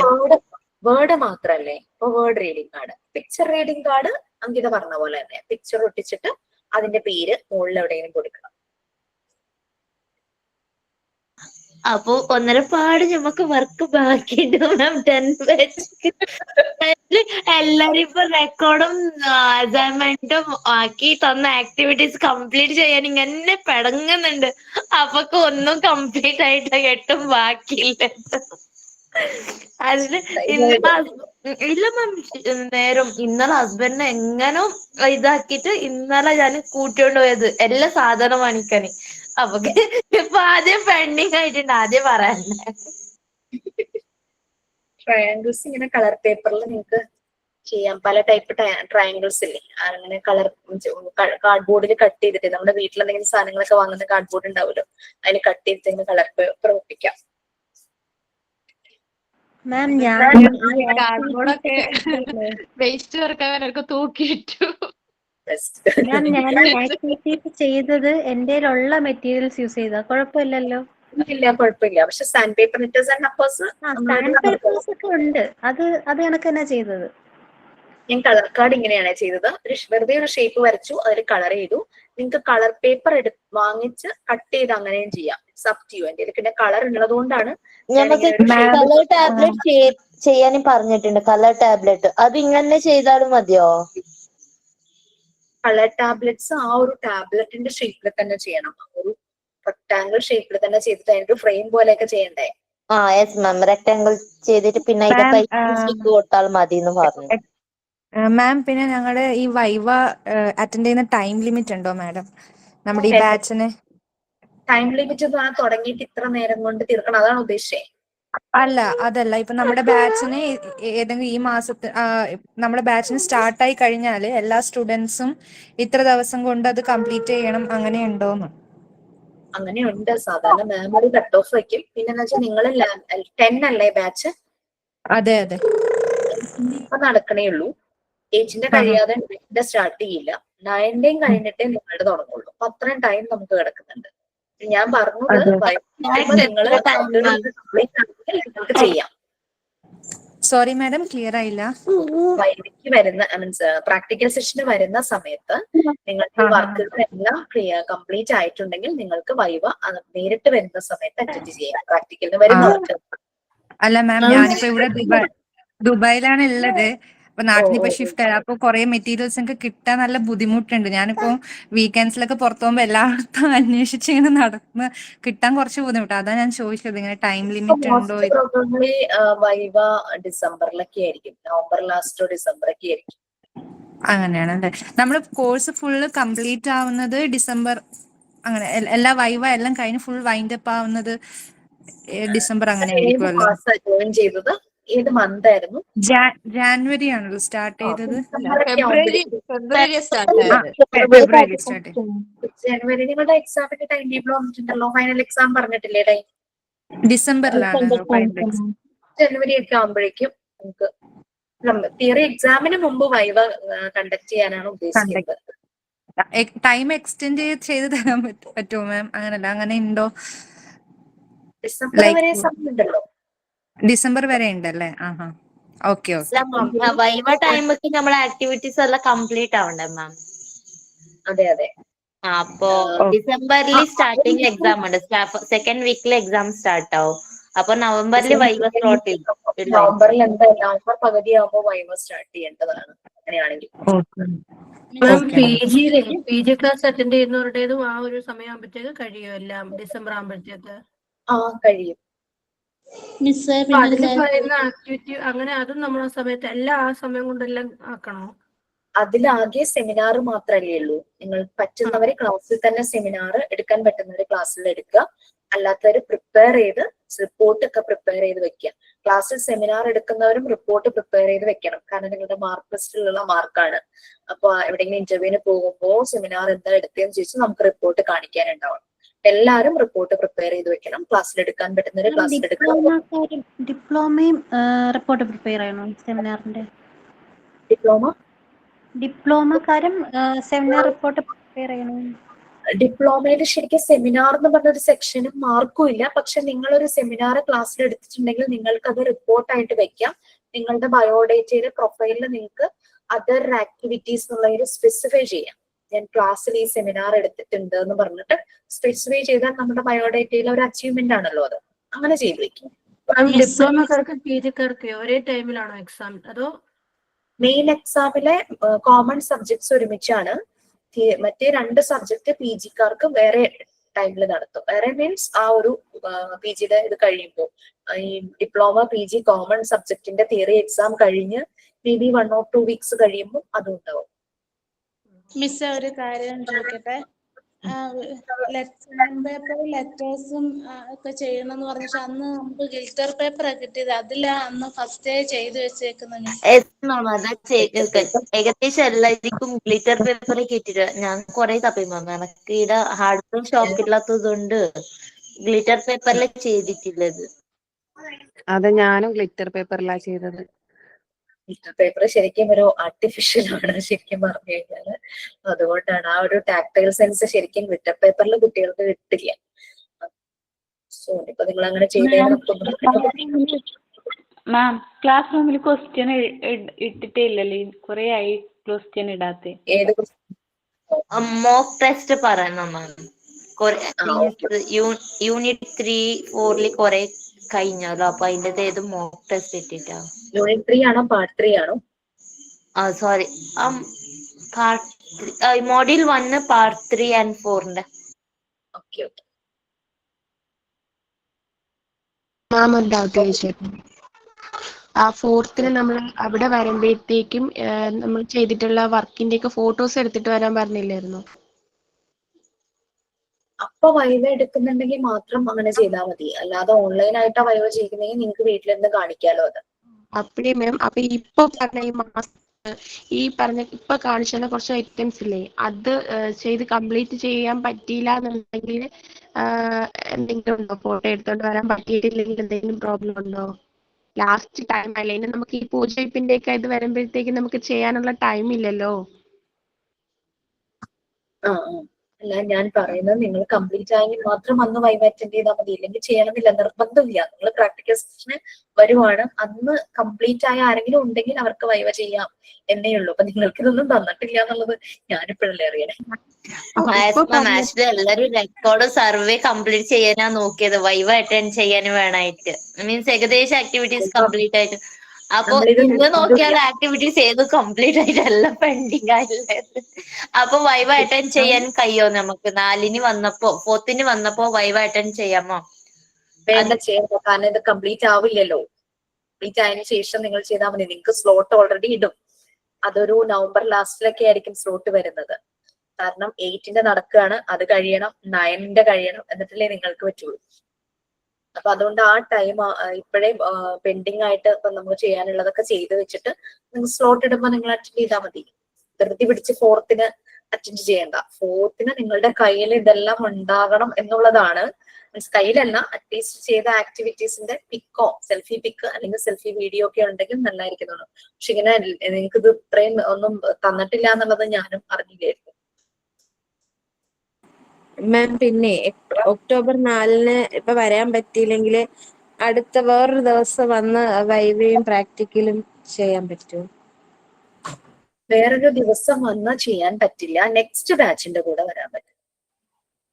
അത് അടുത്ത എക്സാമിന് മുന്നേ ഉണ്ടാവോ? ഡിസംബറിന് മുന്നേ ഉണ്ടാവോ? അതോ? കാണും, കാരണം എന്ന് വെച്ചാൽ ഒരു ബാച്ചിന്റെ കഴിയുമ്പോൾ നമ്മൾ സാറ്റർഡേസിലാണ് പൊതുവെ വെക്കുന്നത്. സാറ്റർഡേ വേറെ കാര്യങ്ങളൊന്നും ഇൻസ്റ്റിറ്റ്യൂട്ടിൽ ഇല്ല. അപ്പൊ ചില ബാച്ചുകളുടെ ഒക്കെ കോൺവെക്കേഷൻ വരുമല്ലോ, എല്ലാം സാറ്റർഡേസിലാണ്. പ്രാക്ടിക്കലും കോൺവെക്കേഷനും ഒക്കെ സാറ്റർഡേസിലാണ് വരുന്നത്. കാരണം ക്ലാസ്സിനെ ബാധിക്കും, മൺഡേ ടു ഫ്രൈഡേ ക്ലാസ് ഉള്ളതല്ലേ. അപ്പൊ അതുകൊണ്ട് സാറ്റർഡേസ് വരുമ്പോൾ നെക്സ്റ്റ് ബാച്ചിന്റെ വരുമ്പോൾ അത് ചെയ്യാനായിട്ട് പറ്റും.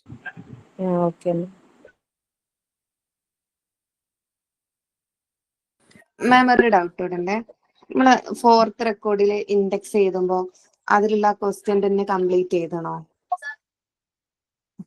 ഒന്നുമില്ലെങ്കിൽ ക്വസ്റ്റ്യൻ നിങ്ങൾക്ക് മനസ്സിലാകുന്ന രീതിയിൽ അതൊന്ന് ഷോർട്ടാക്കി എഴുതാം. അങ്ങനെ എഴുതാല്ലേ? അങ്ങനെ എഴുതാം. പിന്നെ റെക്കോർഡ് അസൈൻമെന്റ് ഒക്കെ കംപ്ലീറ്റ് ആയത് കൊണ്ടുവരുവാണെങ്കിൽ 4th വരുന്നവര് സൈനും ഫീലും കിട്ടിപ്പോകും. മാം, ഞാൻ ആക്ച്വലി ഇപ്പൊ പ്രിന്റ് എടുത്തത് ആപ്റ്റിറ്റ്യൂഡിന് പ്രിന്റ് എടുത്തത് വലുതായി പോയി മാം. ഞാൻ സ്മോളാ പറഞ്ഞത്, ബട്ട് അപ്പൊ അതെല്ലാ പിക്ചർ ഒട്ടിക്കാൻ അതേ പേജിൽ പറ്റൂല. അപ്പൊ സ്കിപ്പ് ചെയ്താൽ പ്രശ്നമുണ്ടോ മാം? സ്കിപ്പ് ചെയ്താൽ എങ്ങനെ? മീൻസ് അത് ഒട്ടിക്കാതെ ഉണ്ടായാല് ഏതായെങ്കിലും ഒന്ന് ഒട്ടിച്ചാൽ മതിയാണോ? ഇപ്പൊ ആ റെഡ്, യെല്ലോ, ഗ്രീൻ, ബ്ലൂന്റെ ഈ മറ്റേ സിലിണ്ടേഴ്സ് ഉണ്ടായിട്ട് നോബ്ലസിന്റേത്. അത് ഇതൊരു കാര്യം ചെയ്യും, എന്തായാലും പ്രിന്റ് എടുത്തതല്ലേ, എഴുതി കഴിഞ്ഞിട്ട് പേജസ് ഉണ്ടെങ്കിൽ ടൈറ്റിൽ കൊടുത്തിട്ട് ഒട്ടിച്ചു വെച്ചോളൂ.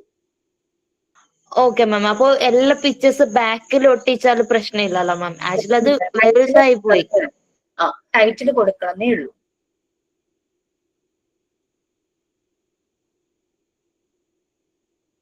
ഓക്കെ, സോ 4th നിങ്ങൾ കാണാം. ഓക്കെ മാഡം, ഞാൻ ഒരു ആക്സിഡന്റിലായിട്ട് നമുക്ക് ഹോസ്പിറ്റലൈസ്ഡ് ചെയ്തിരിക്കുകയാണ്. അപ്പൊ എനിക്ക് ട്രാവൽ ചെയ്യാൻ പറ്റില്ല. അപ്പൊ കുഴപ്പമില്ലല്ലോ മാം? ഒക്ടോബർ 4th വരാൻ കഴിയാത്തത്. ഞാൻ നിയർലി ഒരു 1 month ആയിട്ട് ഹോസ്പിറ്റലൈസ്ഡ് ആയിരുന്നു. എന്തെങ്കിലും റെസ്റ്റ് എടുക്കൂ, കുഴപ്പമില്ല. അതിങ്ങനെ എനിക്ക് നമ്മള് കുറെ ക്ലാസ് മിസ്സായി. അപ്പൊ എനിക്ക് ഈ അസൈൻമെന്റ് തന്നതും റെക്കോർഡും ഒക്കെ ഞാൻ എന്റെ പങ്കിനെയാണ് ഹെൽപ്പ് ചെയ്തുകൊണ്ടിരിക്കണേ.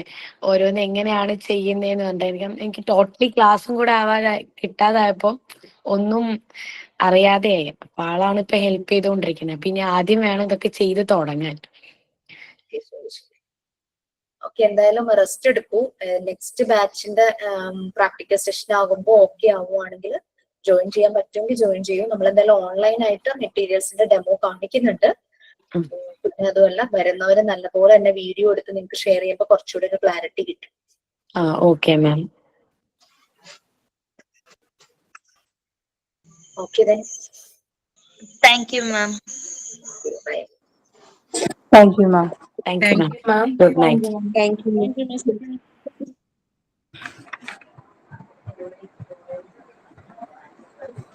Thank you ma'am. ഞങ്ങളുടെ ടീച്ചിങ് പ്രാക്ടീസിന് പോയ സ്കൂളിലെ ഇന്ന് കൾച്ചറൽ പ്രോഗ്രാം ആയിരുന്നേ. പോയോ? അപ്പൊ ഇന്ന് ആനിമൽസിന്റെ മാസ്ക് ഒക്കെ ഉണ്ടാക്കി ഞങ്ങൾക്ക് അസംബ്ലി ഒക്കെ ഉണ്ടായിരുന്നു. അത് ആ മാസ്ക് കാണിക്കട്ടെ. ഇപ്പൊ ടീച്ചർ പറഞ്ഞപ്പോ ഓർത്തതാ.